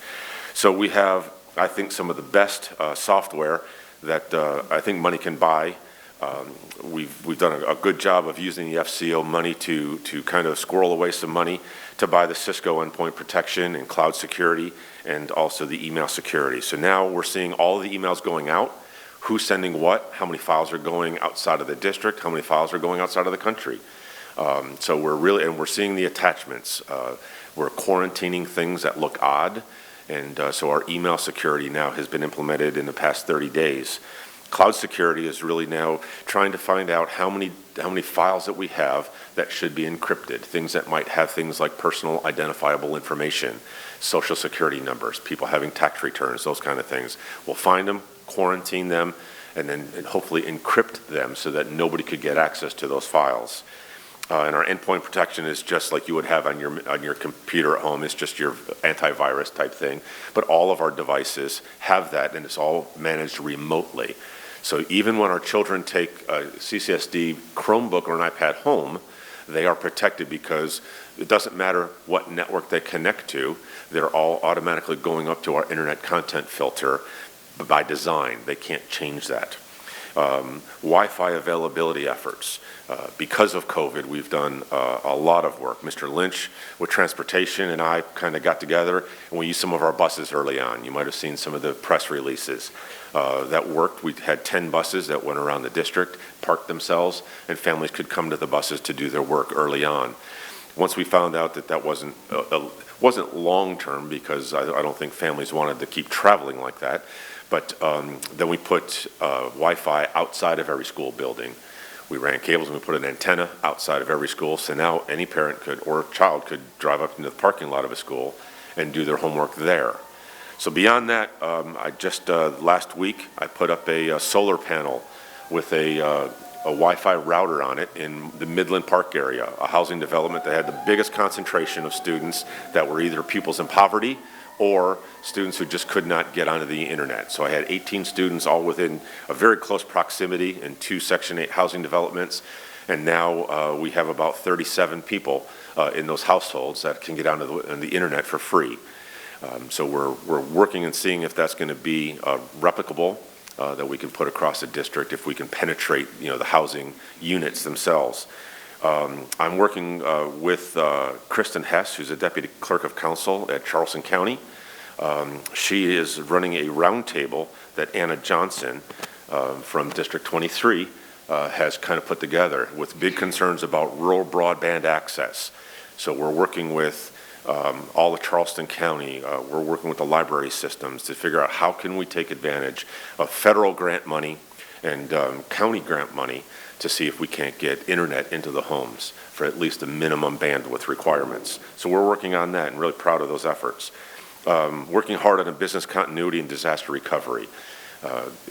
We've obviously, for many different reasons, not only the ransomware, but just the storms that we get, we're working on systems now that have redundancy built into them. And we focused a lot of our efforts and a lot of our capital money into building systems that if it goes down, there's always a plan B. Along with that, we're training our staff now to know what to do, where to go. So if I'm not there and my number 2 is not there, or even if my number 3 isn't there, somebody can go to a book, open the page, and know what to do in case of an emergency. And it sounds small, sounds obvious, but with 85 buildings and all these devices and users and over 300 servers to deal with, it's really kind of a challenge. So that's a growing and developing document. The last thing is really the criticality of the sales tax. We're so appreciative of that funding and the things that we're able to do. Oh my gosh, there are districts who are so envious of what Charleston County has. And I'm proud to say that we're able to do a lot of things because of the effort that we've been given by the board. But that funding is taking care of so many things inside the classroom. We've been able to create mostly this life cycle management that I talked about earlier, that now it doesn't matter where there aren't fires to put out, because systems aren't just dying because they've aged out. Once they hit a certain age that we anticipate, 5 to 7 years is average, we just automatically, once they come up in a list, they get new equipment. So any school in our district, if you walk into blindfolded and walked into our technology rooms, you would see the exact same equipment in any school across the district, bar none. So thank you so much for hopefully supporting that program going forward, because it really allows us to get inside the classroom, replace the smart boards and all of the classroom technology like the document cameras and sound reinforcement and kind of stuff. Thanks, Tom. Yes, sir. So in your binder following Tom's slide is the capital maintenance plan that he just mentioned. That is the current plan. We're on year 5. It was just the year 5 of 6 was just voted on by the last board. So in 2021, that year 5 will be implemented. We'll come back to this board next year for a finalization of year 6.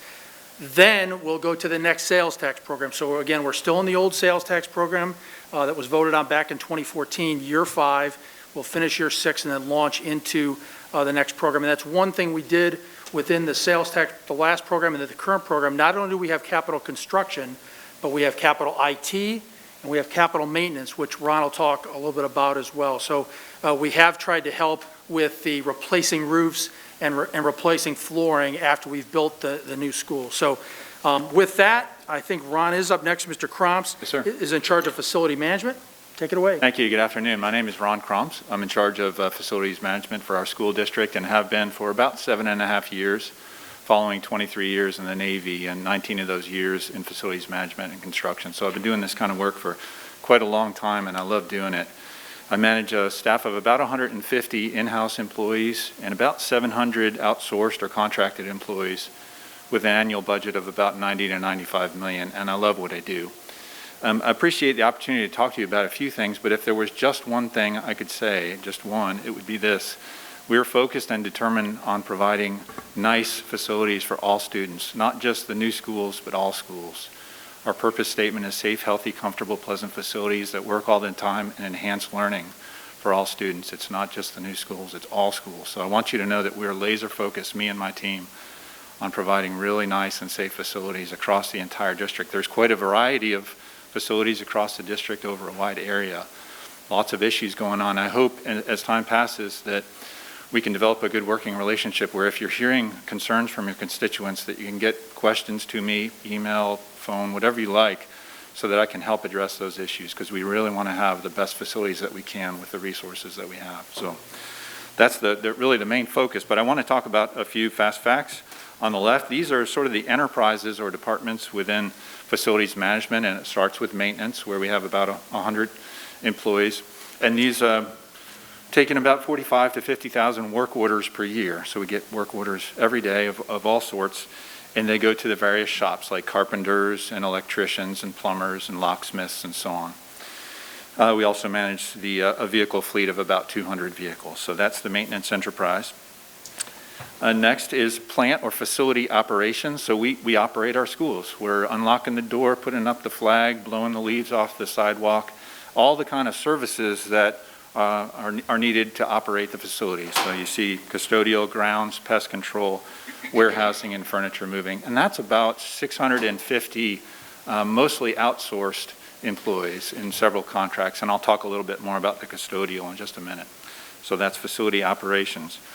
Another main enterprise is projects. We need about $60 million a year in project support, $60 million plus really.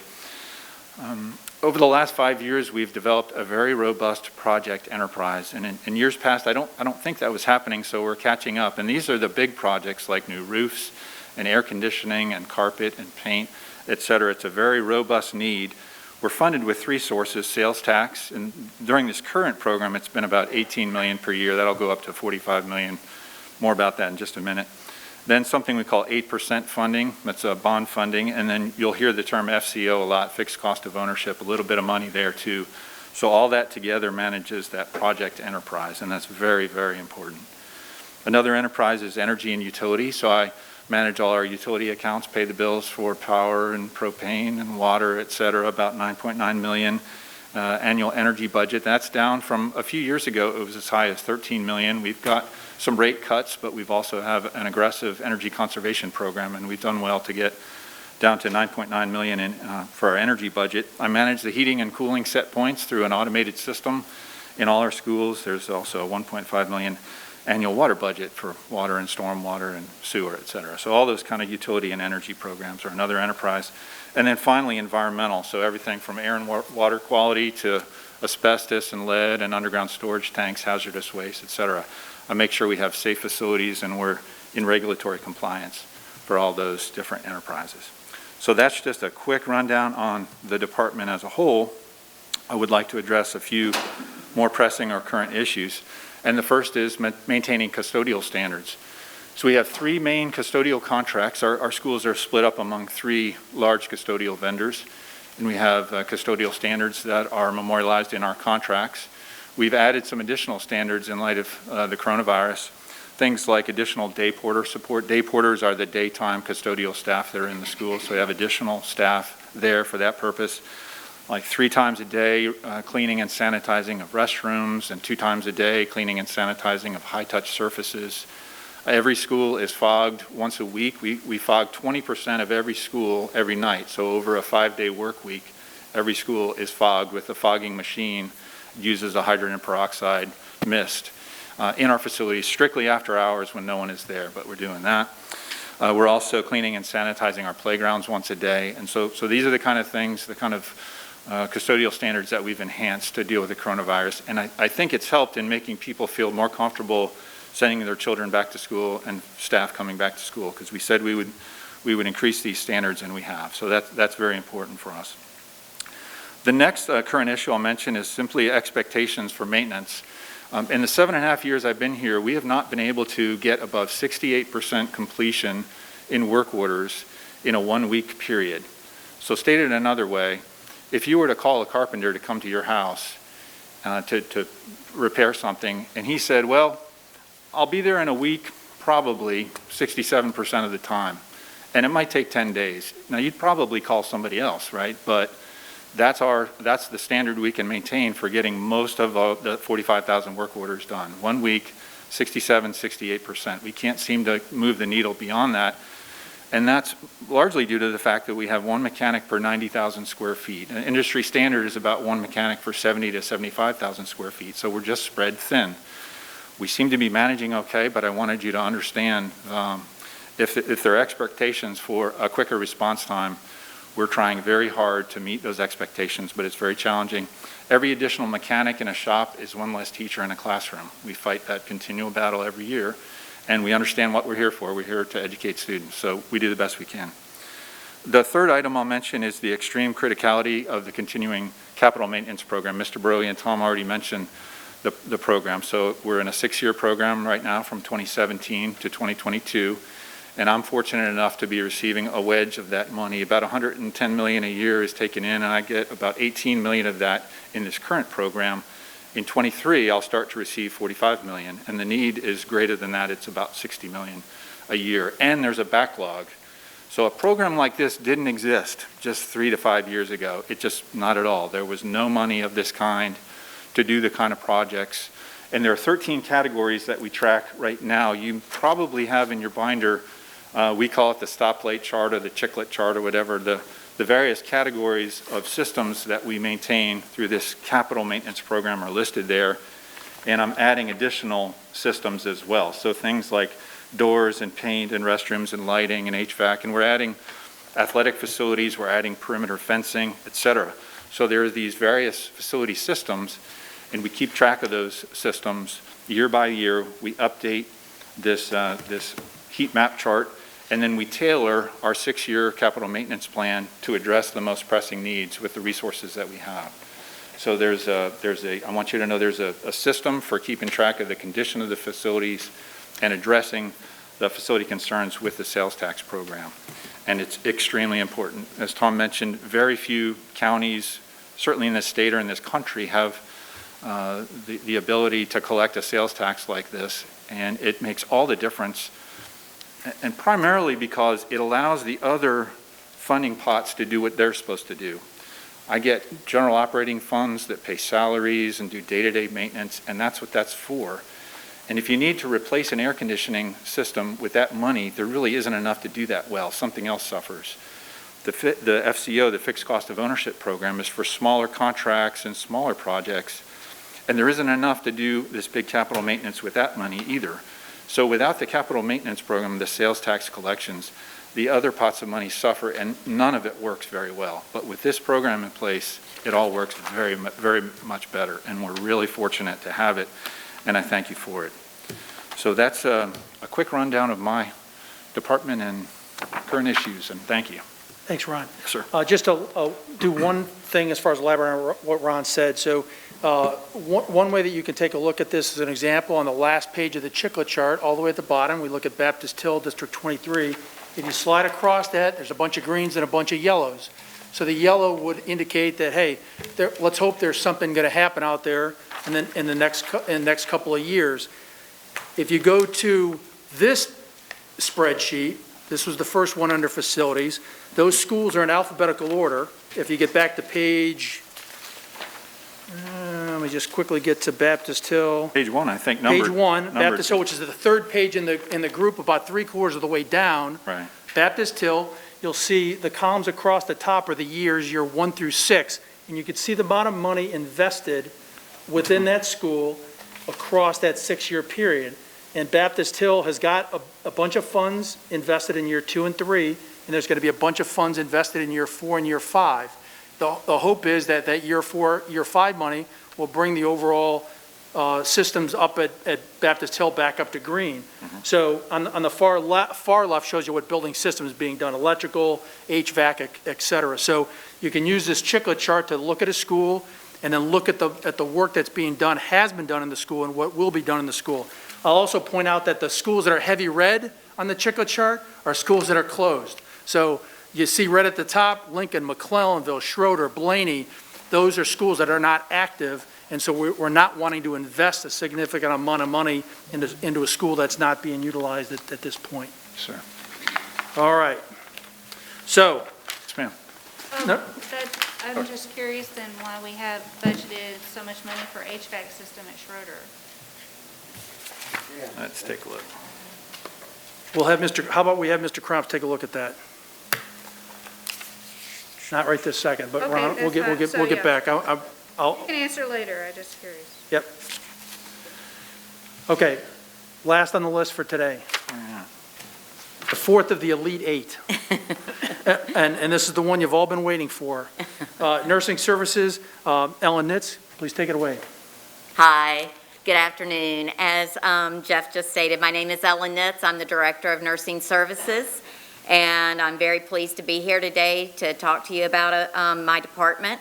Very proud to have 5 nurse liaisons that serve different geographical areas to help manage the 125 school nurses throughout the district. As you well know, that healthy kids learn better. And so the district has been extremely, generous in making sure that we have enough nurses out in our schools and that we have a full-time nurse now in every CCSD school. That is huge for the state of South Carolina. So it's something that CCSD should be extremely proud of because many of my cohorts do not have that, as well as the fact of nationally, we normally see 1 nurse for every 750 students, and at CCSD, we have 1 nurse for every 600 students. So that, again, is huge kudos to our district for understanding the need, to have a healthcare professional in those school buildings that can really identify and be able to assess and address healthcare needs for our kids. So one of the fun facts that you may see, and some days it's more fun than others, is that school nurses can sometimes see up to 70 kids a day. That's 1 nurse. And so that's why it is so important to be able to have that 1 to 600 ratio. Because if you're seeing 70 children, that's a lot of communication and a lot of follow-up that needs to be done. And so we want to make sure that we're able to, provide the best care for our students and for our staff. So, of course, that's not even addressing what COVID has thrown at school nurses now. Of course, that has given us a whole new ballgame that we are having to address. And I have been tasked with working with our community to make sure that, that we are doing the right things within the district. And so I have developed relationships that we've had with DHEC and with the medical director there, Dr. Katie Richardson, as well as our ID doctors at MUSC, which are infectious disease doctors. And I'm not working with just anyone. I work directly with directors of the pediatric infectious disease department, with the directors that do all of the testing, with directors that do, any of the laboratory events. So anytime that we have questions and I'm unsure or need some just resources, the first thing that I will do is pick up the phone and reach out to these people to make sure that we are making the best judgment calls that we possibly can for our schools, for our students and staff and all of our families that it involves. So getting back to just a little bit of a daily thing with our nurses as well is we have over 120 diabetics just in our schools alone. That is a huge number, and that's another reason that school nurses are so important out there to be available for our students. Diabetics can come in possibly just 1 time a day to be seen, but if they're having low blood sugars or having issues, they're not feeling well, then we may see them 3, possibly up to 5 times a day to help manage their health care needs. And so that's a very, very important, reason to have our nurses out there. My liaisons also train all the first responders for CCSD. And so right now we're looking at about 250 certified first responders in CPR, AED, and first aid that we're able to put out there. And that's just that reassurance that if there is an emergency, not only do you have your school nurse as the healthcare professional, but you have backup. You have other people to be able to assist and be able to help in those emergency situations. We also have over 90% of our staff that are trained in Stop the Bleed. I know our focus right now is on COVID, but if you look back just a year prior, it was about, active shooters in schools. So we constantly are evolving within our department, trying to meet those needs. Today, one of the things that you're going to start hearing as soon as you get home and turn on the news is how COVID has evolved again, and quarantine regulations are going to change. It's not official yet. I checked right before I came in. I phoned a friend, my friend Dr. Katie Richardson, again, saying, just want to make sure, haven't seen anything on CDC or DHEC website. Is it official? The answer is no, not yet.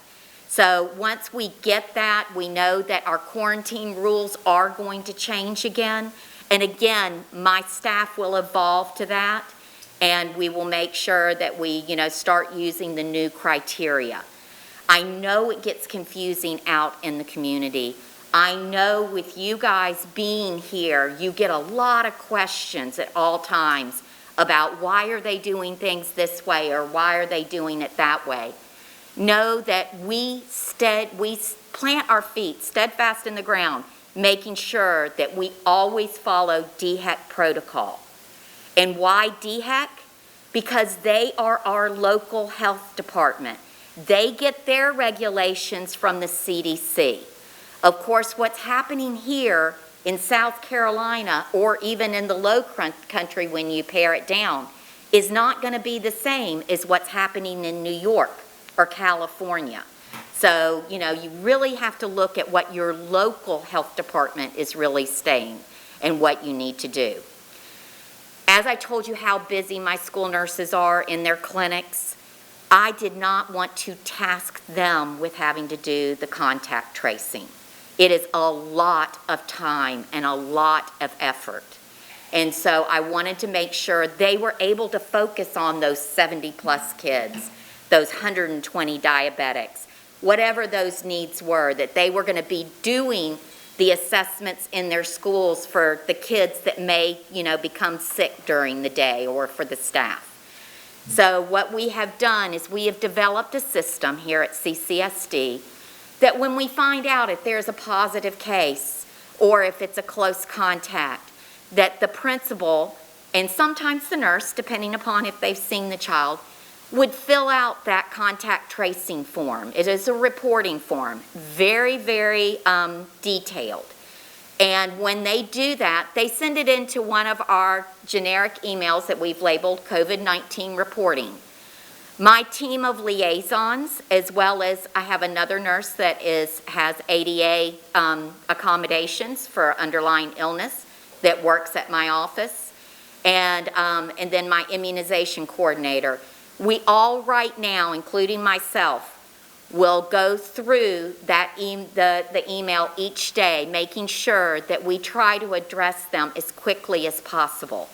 We normally can start the investigation within a couple of hours. So it's really, really impressive the way that we can react and make sure that we are addressing any positive or any close contact cases and get people out of the schools and keep them from furthering the transmission of COVID at our school level. So the exciting part of that is that we keep a very detailed database. And as I just discussed, and Jeff was on this call yesterday with DHEC as well as our experts at MUSC, we are not seeing trending of positive cases within our schools. Where we're seeing that trending is actually in households. And why is that? Because in households, we are close together. We don't wear masks. We are a family at your home. And so therefore, if someone turns positive in a household, it's very likely that other members of the household, even though that positive case should be isolating, that they also could be, become positive as well. So my team works very hard, making sure that, as we get this reporting form and we start working with our positive case, that we do education and that we really explain to people what isolation means and then how long their isolation date is. It is 10 days that they need to isolate, and then we also have to stop and look and see that they could have been contagious 48 hours prior to the onset of symptoms. So when we start to do our investigation, we have to ask all sorts of questions. And it's going to depend if it's going to be that student or that staff member, the questions that we ask. If it's a student, we're going to find out, what does that classroom look like? Are people socially distanced? Are desks 6 feet apart? Okay? Or do they have plexiglass where they're at least 3 feet apart? What does lunch look like for this student? Okay? If they switch classes, not only do I have to look at that one room, but I have to pull their entire schedule from Power School. And then we have to look and see in each different class what the seating chart looks like and what the layout is like. We go back to the principal for information because, again, we are trying to protect the privacy of this positive case as much as we possibly can. So we work within the principal, and then if he needs to ask or she needs to ask further questions, they do that as discreetly as they possibly can. I know there's questions out there in the community of parents wanting to know when there's a positive case, within their child's classroom.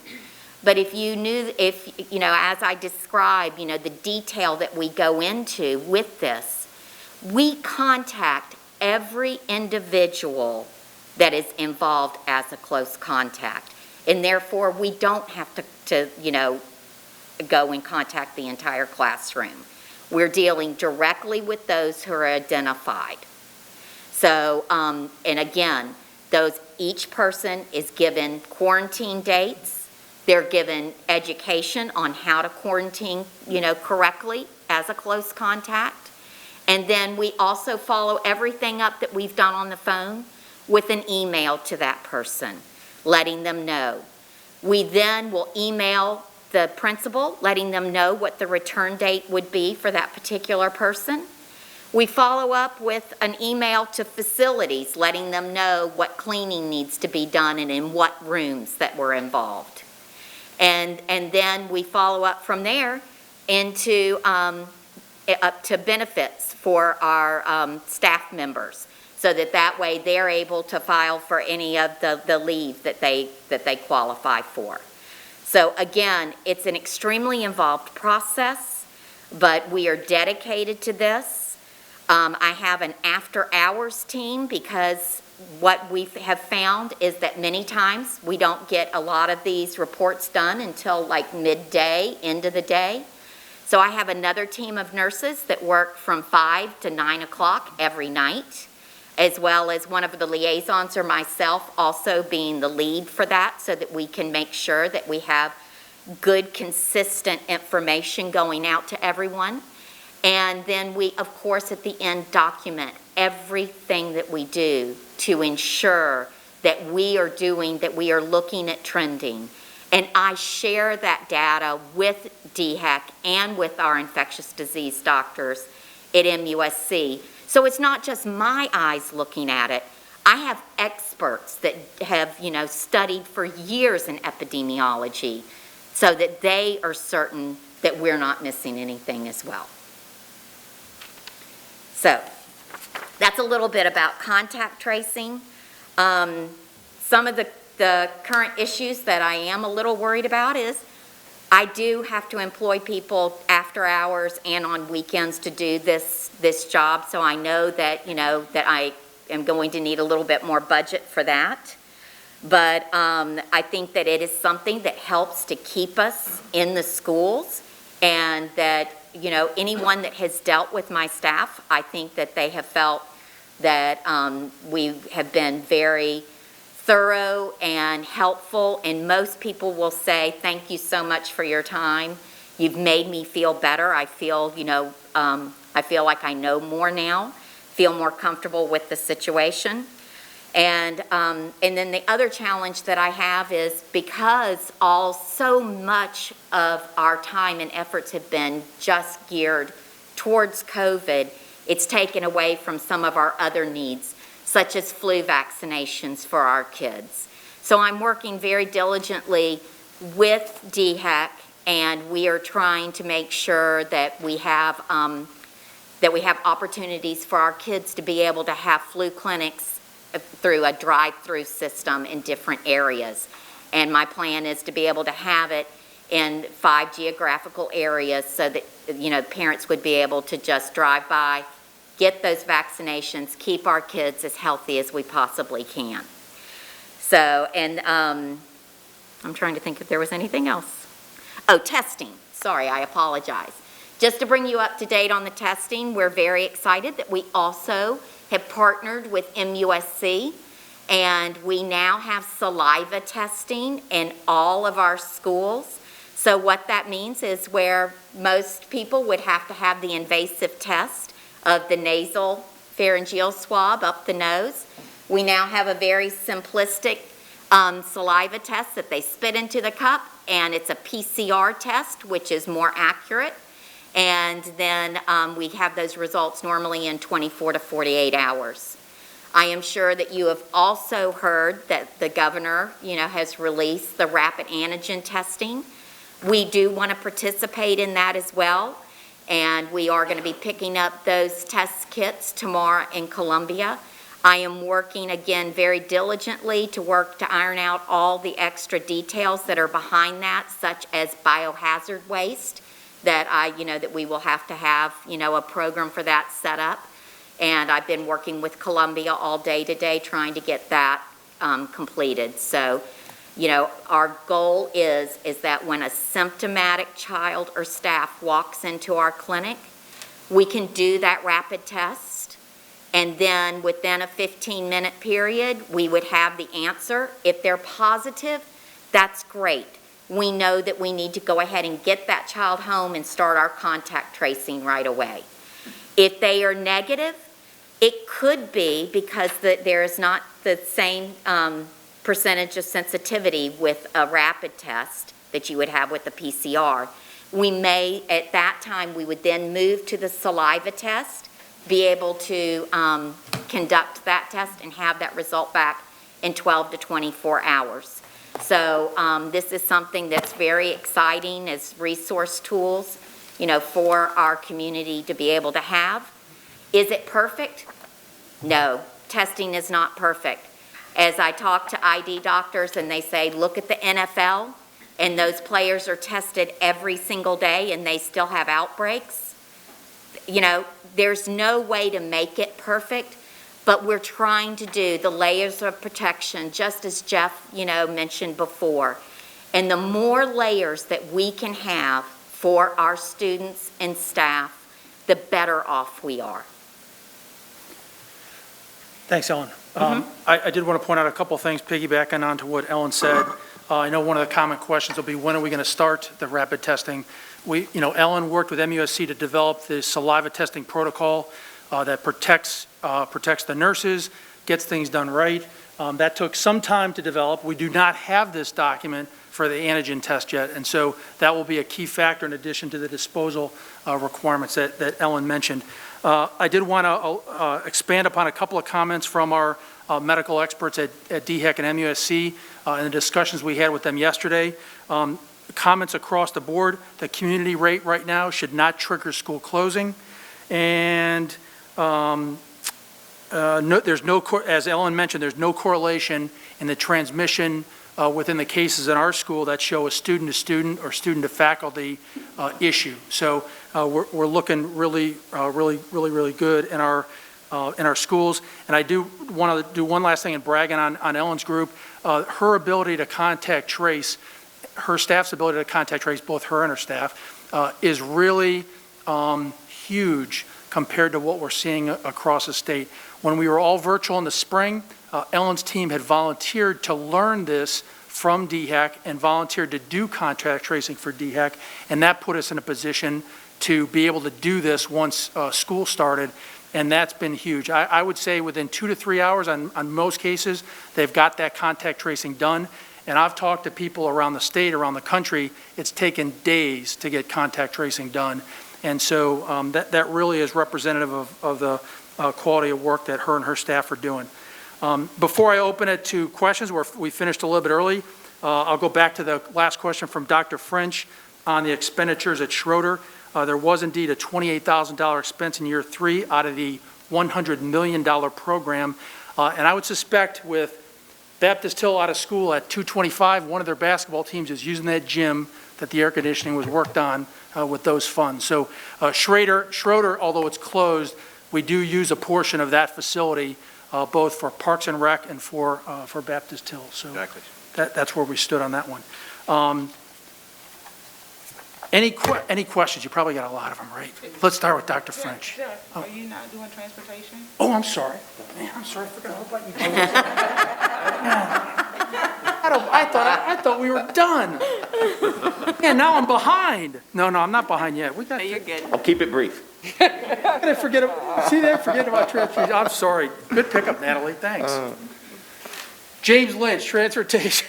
Yes, last but least. Good afternoon. My name is James Lynch. I'm the Executive Director for Transportation, and I want to give you a quick overview on transportation as it pertains to Charleston County School District. So, since 1997, Charleston County School District has outsourced transportation. During that time, the majority of our contract was held with Durham. I want to say that was for approximately 13, 14 years.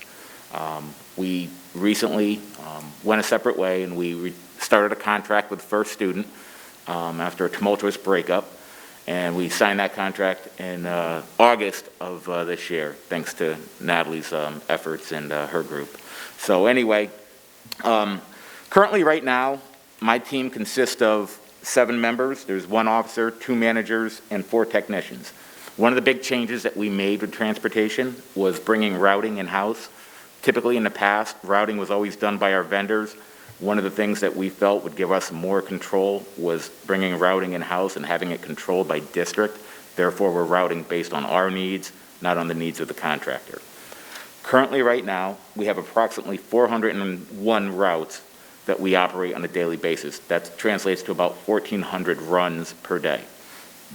Our transportation services are carried out through 2 vendors, mainly First Student, and then we have a smaller local vendor called Coastal Bus Lines. They have about 11 magnet routes that they also carry out for us. We basically offer 3 different types of transportation services: regular ed, special needs transportation for students with disabilities, and magnet transportation. Amongst that, we operate off of 2 tiers of service, so it means we have 2 different bell times. We have approximately 500 buses in our fleet. Of that number, 273 are state buses. So in the state of South Carolina, we actually get our buses from the state. We're the only state that I'm aware of that does that. Most other school districts in other states receive funding. We actually receive buses. The average age of our state fleet is 6 years. To put that in perspective, in 2015, our average age was 15 years. So the state has made a significant improvement in upgrading their fleet and working on getting us newer buses. All of our 160 First Student vendor buses are all brand new and all have air conditioning. That was all per our contract with First Student. And then our coastal buses, they average an age of about 4 years. Of our routes, our 75 special needs routes all have air-conditioned buses now, which is the first time that we can say that in a while, so that was a big, huge upgrade. All of our special needs buses are operated on state routes.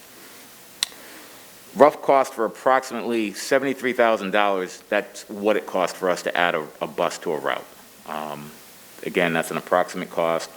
In our fleet, we have 61 district activity buses. Our district activity buses are basically usually assigned to high schools. Those are buses that are used for sports, field trips, things of that sort. So part of my budget, we also try to make sure that our activity bus fleet is updated, and we also are responsible for maintaining those activity buses. So, and the other thing is we also try to make sure schools have what they need in order to be able to comply with their sports and programs. Currently, right now, one of our challenges, I'll say, is bus lots. We have approximately 10 bus lots throughout the district, so we're pretty spread out as opposed to having large centralized bus lots.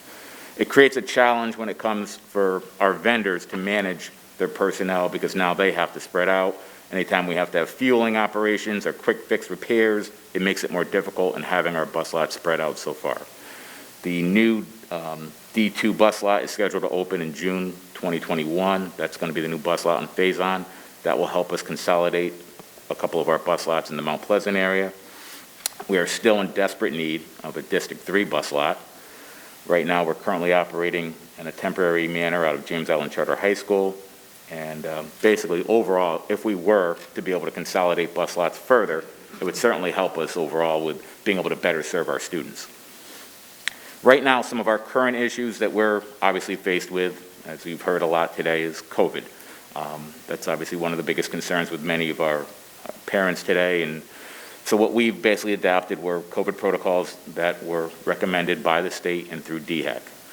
We are complying with the capacity of 67% of the max capacity, which basically translates to 2 students per seat. We're also conducting seating charts and seating assignments. So every bus driver is responsible for making sure that a child has an assigned seat on his or her bus. And they're also responsible for completing and submitting on a daily basis a seating chart. All of our buses are disinfected twice per day. That's in between the afternoon and morning runs. Every student and any individual on the bus, including monitors and drivers, are all required to wear masks. Every mask is also equipped with additional masks in the event that a student does not have a mask on the bus. Right now, overall, as far as COVID is concerned, we have not had a significant impact on our drivers. Thus far, since the beginning of the school year, we've only had 4 drivers test positive for COVID. There was nothing to trace that back to determine that it was related to their actual job.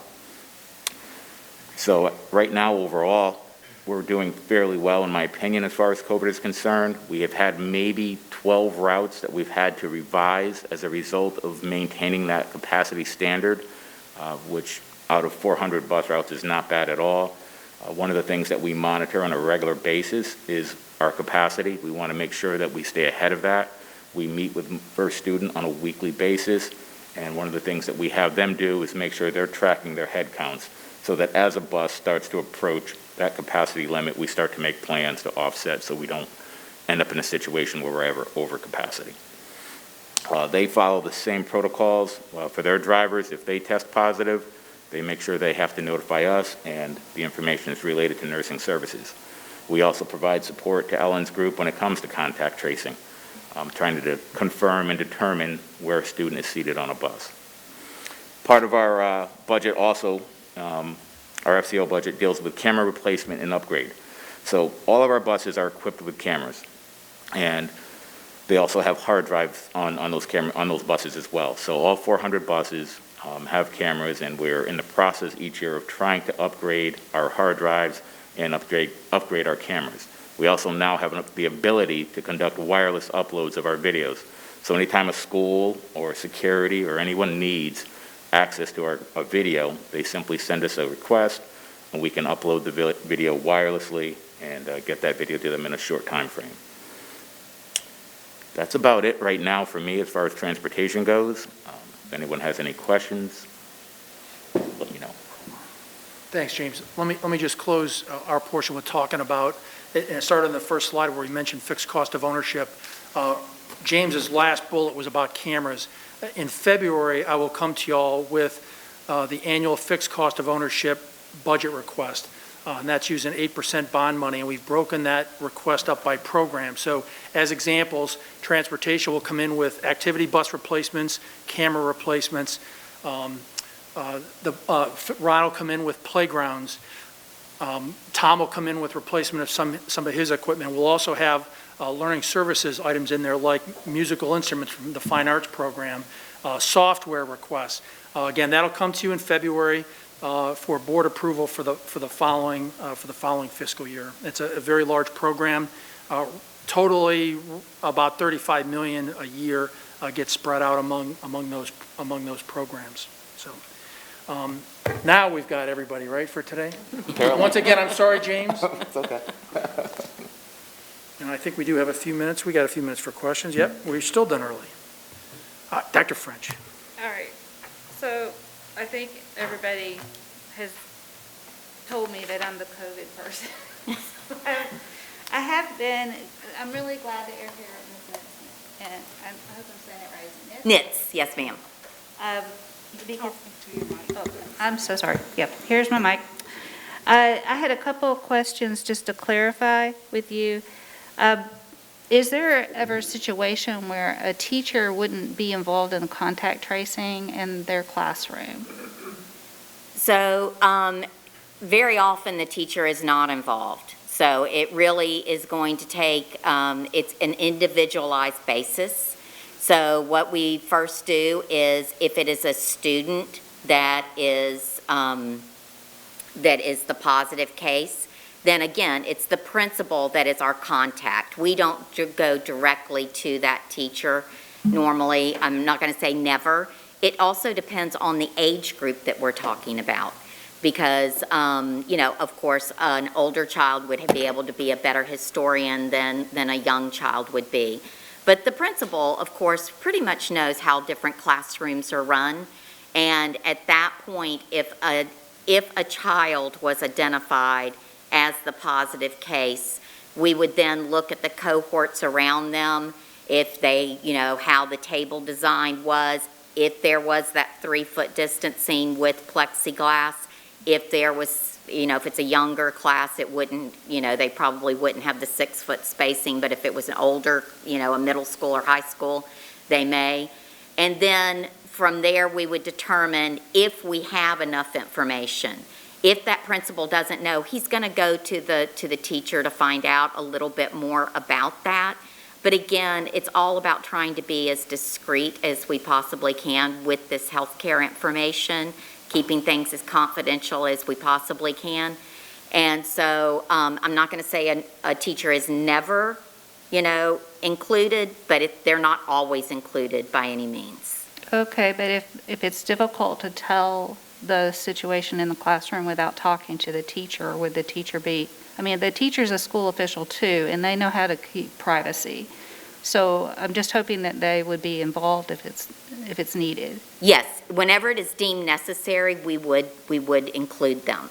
But of course, we try to protect the privacy as much as we possibly can. Right. And it's done on an individual basis. Okay.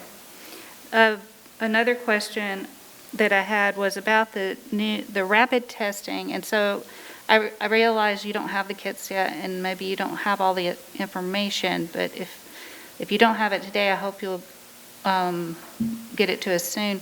I'm curious, how are the samples collected? Is it more invasive than the saliva testing? Well, of course, it's an anterior nasal swab. So it's essentially a Q-tip, and you would put it into the anterior nasal passage, so just on the inside of the nose, both nares. Then you take the the Q-tip swab, you put it into a little cardboard package, and then you use a solution on it. So it's not as invasive, of course, as the nasopharyngeal, which is the one that tickles your brain. Right, so, yeah. Nobody wants that. Yeah, my daughter says she would refuse that. Yes. And so, we're seeing, it's very interesting that you brought it up, because we're seeing that many pediatricians, when parents are taking their children in to see a pediatrician, they will just say, you are presumptive positive. You're presumed positive, so just do your 10 days isolation. Well, that sounds easy enough, and of course that's what that parent wants to hear, so that their child doesn't have to have that NP swab. But it's actually, not helping us as much in the community setting, because therefore, when you send that person home, that parent may choose to do a nice isolation and do things correctly. Mm-hmm. But if you're really isolating that presumptive positive, then that parent that takes care of that 5-year-old would then have to turn around and do a 14-day quarantine after the 10-day isolation to be a true legitimate quarantine by the CDC. Right. So, and I can tell you right now, most families are not going to follow through on a 24-day protocol when they're not absolutely positive that that child was, was Right. positive or not. So the testing is important. The rapid is one of those things that I think that most parents, and of course it will be with parent consent, and just in case you should get this question, we will have to have the saliva parent consent, and then we will have to have a separate consent for the rapid. And it's because it's from two different identities. We work with MUSC, and MUSC shares the results with us at CCSD. Mm-hmm. And of course, I'm already getting the information from a rapid because it's being developed right there in the clinic setting. So my nurses, I know that you may hear a little bit about CLIA waivers, which is the laboratory testing part of it. And so we have already applied for our CLIA waiver for CCSD. I know it's been waived for the state, but we're trying to be very proactive and make sure that we've jumped through all the hoops that we need to. And during our last professional development day during fall break, right before fall break, all of my nurses were also tasked to do the online certification. So we're really trying to be proactive, make sure that we've got all of our steps in place so that we can continue to move forward.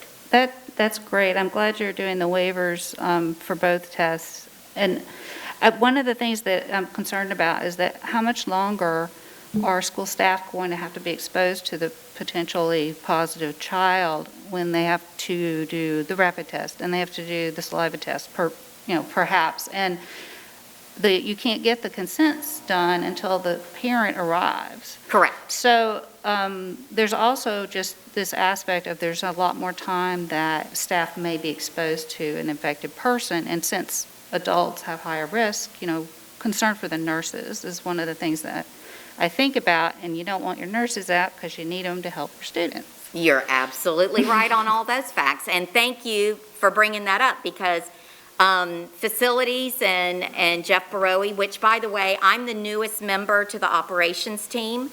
I know, and I miss my learning services team, but now I have families in both spots, which is nice. Mm-hmm. But it's really been fabulous because working with operations, they realize as we speak, regularly about things is factors like you're saying about safety for my nurses. And so in each clinic, we have a HEPA air filter. And so it's an air scrubber. And Ron can go into a lot more detail about it, but what that does is it circulates that air, it cleans that air that much more, that much faster, and really helps provide that safe environment for my nurses. They also are trained. I mean, as a nurse, if I'm in the hospital, I don't get to pick and choose, do I want to go into that isolation room or not? I have to go in. But do I take precautions? Absolutely. I have my PPE. I know protocol. I keep my distance as much as possible. And another thing that I want you to understand about these tests as well is most of these are self-administered. Or for our younger kids, that you would wait for the parent to come, sign the consent, and then you hand mom or dad the tube, and I'll show you, it's really the easy. The saliva test I love because it is something the nurse doesn't actually have to administer. Right, That's great. right. So this is the saliva test. It's just a little tube and a little funnel. All you have to do to get it started is unscrew the cap, screw this one on. You can see that you may not be able to see, there's liquid in the bottom to about 2 cc's. Mm-hmm. They have to spit. And of course, some of our children love that fact, to the 4 cc. And then after that, the nurse would need to take this off. If the parent was there, they would take it off, screw the cap back on, and then you would just shake it for 10 seconds and label it. It goes into a biohazard bag. I have biohazard boxes for them to be able to keep their specimens in. MUSC has been so gracious that they also run a medical courier to each and every school every day to pick up our samples, and then we get priority testing over the community because we are considered an at-risk being in a school. And so we fall under the nice coronavirus, grant money, so that is beautiful with MUSC, and we get these results back in 12 to 24 hours. Almost every step that I just showed you can be done with the parent or by the student. It is very similar with the nasal testing, because you don't have to go up in the nose.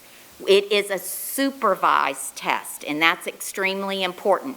So if Ron, I wish I had a Q-tip, Ron. I'm glad. But, or maybe I shouldn't sit next to Jeff. So, but anyway, you would take the I would instruct, Ron, at that point, take the Q-tip, put it in your nose, go ahead and swish it around a little bit. They would hand that back to me. I would hand them the other swab. They would do the other side. I would put it in the little cardboard container that it has. It's very similar to like a pregnancy test. If it's a line, it's negative. If it's 2 lines, it's positive. And then the nice thing about this rapid antigen test is that it's a one-time use. So we don't have that contamination issue that you would with other rapid testing. Right. So, but then I have to worry about what I'm going to do with that biohazard waste. And so that's the piece that I'm working on right now. I just have one little, I know there's other. Can you hear me? Yeah. I'm sorry. I hate to interrupt, but we covered a lot of things in this last section, and we want to give everybody an opportunity to ask questions.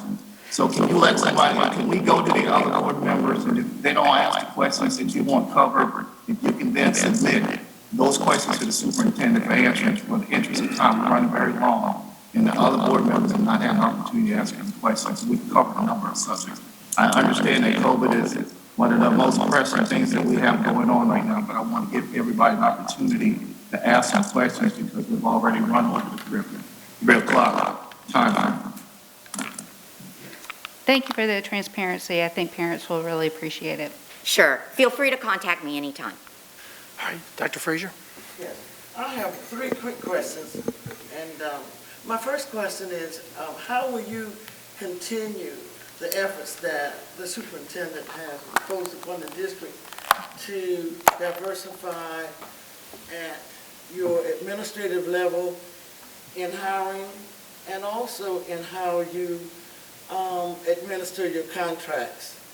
And then my second one is, are you outsourcing services to a company for children who are not logging in? I don't know whether that's one of yours.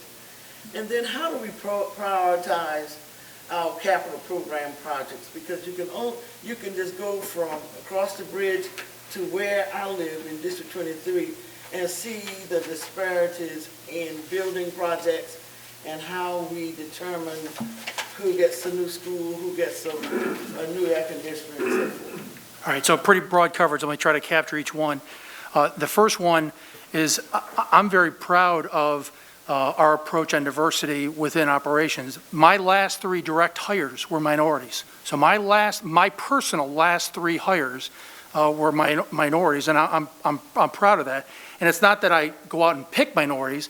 The goal is to expand your capture rate, to look for opportunities, to look for diverse candidates and get them to apply so that there is competition with diverse candidates. So that's my approach with all of our department heads and below. When I look at organizations like Nutrition Services, which isn't here right now, I'm very proud to say that although in Charleston County, restaurant managers are represented 30% minority. 30% minority restaurant managers. Our managers in our cafeterias, it's 60% minority. So again, I'm very proud that we approach it that way. On occasion, we might not look that way, but we really focus to try to make sure that we again, increase our capture possibility by looking for diverse candidates among our leaders, and I emphasize that among these department heads here as they're hiring as well. Relating that to contracts, which is your second question, I'm very proud of the rates that we've had for small minority businesses. We're pretty close to 30%. Most of that is in construction and maintenance. If you look at small business, that is the goal. That's the goal that the board has set for me, is small minority business, not Hispanic, not women-owned, not African-American. The goal I have from the board is small minority disadvantaged business. It's this SWMBEs. That's my goal, and that's what I've focused on. And I will tell you, I'm very proud of some of the work that our individual contractors have done. When you look at, I'll throw a couple of examples out there. Brownstone, which does a significant portion of our construction management work, they are one of only 2 African-American companies in the entire state, and we have one of them. I'm very proud of that, and they've worked their way up over the last 10 years into a much larger company. And one of the things that, again, also bragging on them is it's not just the person at the top. Their entire company, they focus on trying to bring minorities into their firm, and that's really a great standard that they set for other companies in the district. Two of our larger maintenance construction projects, it's very hard to find a minority company that can do a $30 million new school, but we are very proud to say that a couple of big projects, one was St. James Santee. The renovation of St. James Santee, which was over $5 million, was an African-American company that came in and took that job and delivered a great product to us. And I would say that a lot of the companies that Ron manages, the small minority businesses, our hope is that if we can bring them along on these small projects, they can get to the point where they can compete on a $5 million project like St. James Santee was. So there's more work to be done. I would challenge you all to look and see what everybody else is doing. I hear our numbers brought up on the front page a lot, but I don't hear a lot about what's going on around us, and I'd be curious to see how we rack and stack with other school districts, with other municipalities, and I suspect that we've got a pretty solid foundation to continue to build on. As far as the prioritization of projects, the prioritization comes to the board. So you all know the referendum passed for the extension in November. That list of projects, the funding of those, which projects to be funded initially, was approved by the last board, but the order that they're completed has not been approved yet. And I usually, when I was here in 2015, the 2014 referendum, I got here right when that passed. In early 2015, I came to the board for the prioritization of that work. I will tell you, to answer your question about why some schools are done and some aren't, from a facility perspective, we look at life safety, we look at programming at that school, and we look at capacity. So those are 3 big things we look at, and a lot of the new schools around here were because the capacity, we had a huge number of trailers. Ron still has, what do you got, Ron, 120 trailers? 125. 125 trailers in the district, and a number of the projects on this list replace trailers, and you all will be able to prioritize where those go. Stall's got a lot of trailers. Ladson's got a lot of trailers. That's, we want to try to give all of our kids an opportunity to be in a permanent facility, and so that'll be a big part of the priority. One of the reasons why some schools aren't done beyond that is that since I've been here, the district, the board has looked to replace schools with a minimum possible capture of 500 kids, a zone of 500 kids. And so a lot of our schools that don't have even close to 500 kids haven't made it on the list. And that's what, since I got here in 2014, and actually a little before that, that's been the approach, is try to get schools to 500 so we can maximize the educational opportunities available to all those kids.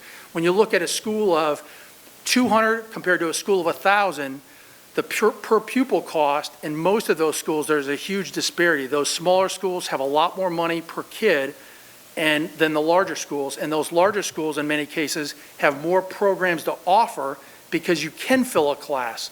You can take a high school class and fill a calculus, offer calculus, because you can fill a classroom at the high school level. So this board will have the opportunity to decide if that is going to continue in this current, one last comment?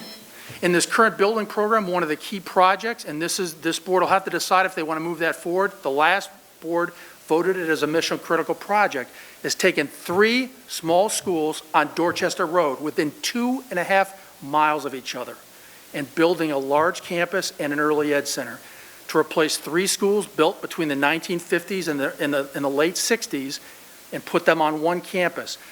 If the decision is, hey, we want to have 3 small schools of 500 instead of a 1,000-kid school and a 500-kid early ed center, if we want to do that, that's going to require additional funds because it's obviously going to be significantly cheaper to build one facility than 3 facilities. And in fact, because the board voted to consolidate those 3, we have one line item in the sales tax program. But that's one that'll generate, I'm sure, a lot of discussion with the board members. But that was the intent of that consolidation, was to be able to offer more to that larger group of kids than we can offer in schools that are much smaller than that. Thank you. If, for those who have time to stay, there are a couple of board members who didn't get an opportunity to ask any questions. Is anything on your mind that you'd like to pose at this point? I do have a question. Ms. Waters? Oh, okay. I actually wanted to go back to the question around contractors and diverse contractors. I do know that there's often a challenge getting firms owned by people of color and women to be able to scale. But is there any thought around, because there are so many of them that are much smaller, when you think about like a construction firm, like a Brownstone getting that primary contract, is there a mandate that Brownstone then has to have diverse, like when they come on as the GC, that they have to have a certain percentage of diversity that they subcontract with? No, we have goals within our construction contracts that they hire minority contractors, but it is not mandated. It can affect them for future work. So when we evaluate contractors to select, we look at their minority participation as one of the categories that's looked at. As far as the employees within that firm, we can't and we don't control that. So you can have a woman-owned business, and every employee in that business is a white man. So we can't control that in any of our companies. But I'm not talking about their employees. I'm talking about who they subcontract with. So like in the construction field, Brownstone might be the general contractor, but they may choose not to do the electrical work in-house. They may subcontract to another vendor. And so what I'm saying is, when I did work in supply chain, I worked in business development. I worked for a minority-owned firm.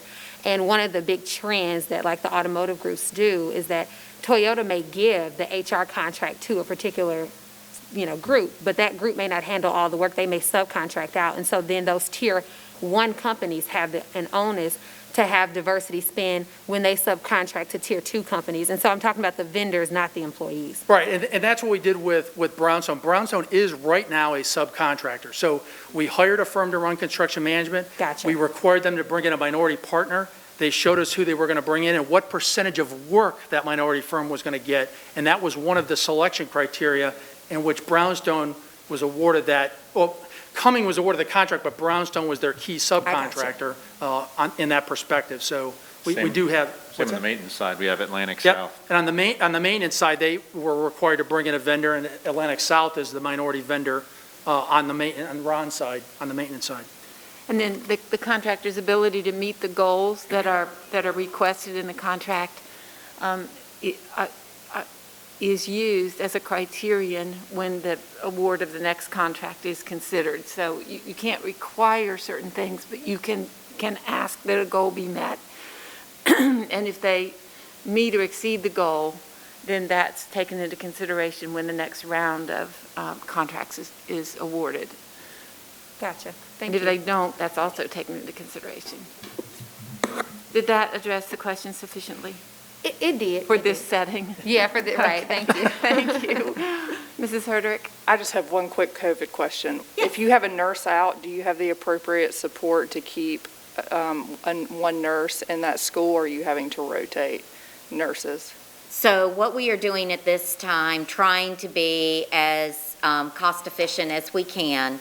If we have a sub-nurse that is available to work, we will try to put them there. But if we look at what schools are close by, what other staff do we have, we look and see what that, some schools have more enrollment at this time than others. Would it be okay to pull from that other school for coverage for that day? So there's many different aspects. Nursing services is a little bit unique where we, again, my liaisons, you would never want to be one of my liaisons probably, but we do our own staffing. And so somebody is on call 24/7. And so we are able to look at that individual need and be able to either pull to that school or have that sub, or if we cannot meet that need, many times it will be one of us that goes and covers that school. Are there any other questions? Thank you all. This has been Yeah, awesome. it has Well, been. Thank Well, some you good very questions, much. too. Good questions. You did ask excellent questions. I know it's overwhelming. I will tell you, we are in awe of what board members do. We spend our whole lives learning to do one piece of the organization. And you've heard some of that today as our presenters have shared just a flyover of what they manage. I hope you're leaving feeling confident that the work is in the hands of very capable people. And we work for 9 bosses. We always want to be helpful and responsive. And so we want to answer your questions. But I hope today you understand why we ask that you send them to Julie or Erika or me. And if we can get them back to you by Friday, we will. If we can't, it'll be the following Friday, because sometimes something has occurred in someone's department that is just taking all of their time to manage. And as quickly as they can get to it, they will. But every person here is pretty much on call 7 days a week. And there's not really a day off for us and for many people who work with the district. But we don't know how board members who have full-time lives and often jobs and responsibilities certainly come in and assimilate as quickly as you do and keep up with all of it. Truly, we often say we have no idea how board members do all of this. So we poured a lot today. Tomorrow we start a little bit earlier, so if you rush here and didn't get a chance to get a snack before you come tomorrow, let us know, because we are starting at noon tomorrow, and you may come in without food. We always keep some snacks around, so if that happens, let us know. Any questions before we adjourn for today and pick up tomorrow at noon? I have one more question on Yes. COVID. When the requirements do change with DHEC and the CDC, will we release, what you guys are doing is so impressive. And I think the community would really value knowing that, along with if requirements change and just the precautions that that you guys are taking in schools.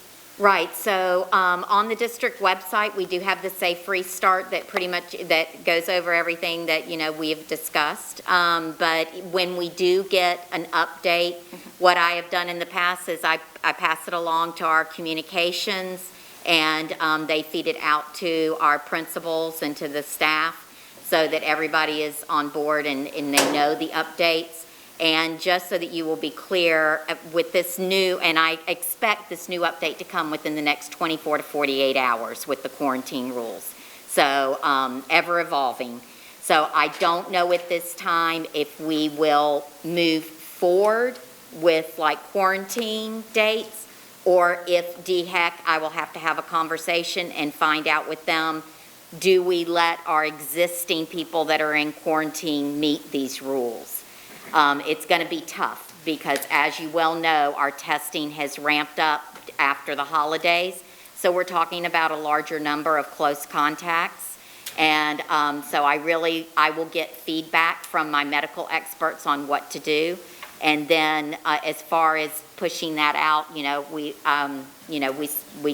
go through the chain of command here at the district to get things out through communications. Thank you. Thank you. And as we move forward, if you have ideas about how to help us get information into the community, because our communications department does so much, and yet we don't seem to be able to saturate as we'd like. There's still just so much either misinformation or no information that is a big void that we try really hard to fill. You'll hear more from the communications department about what they do. Perhaps that's an area you can help us with immediately. Thank you again.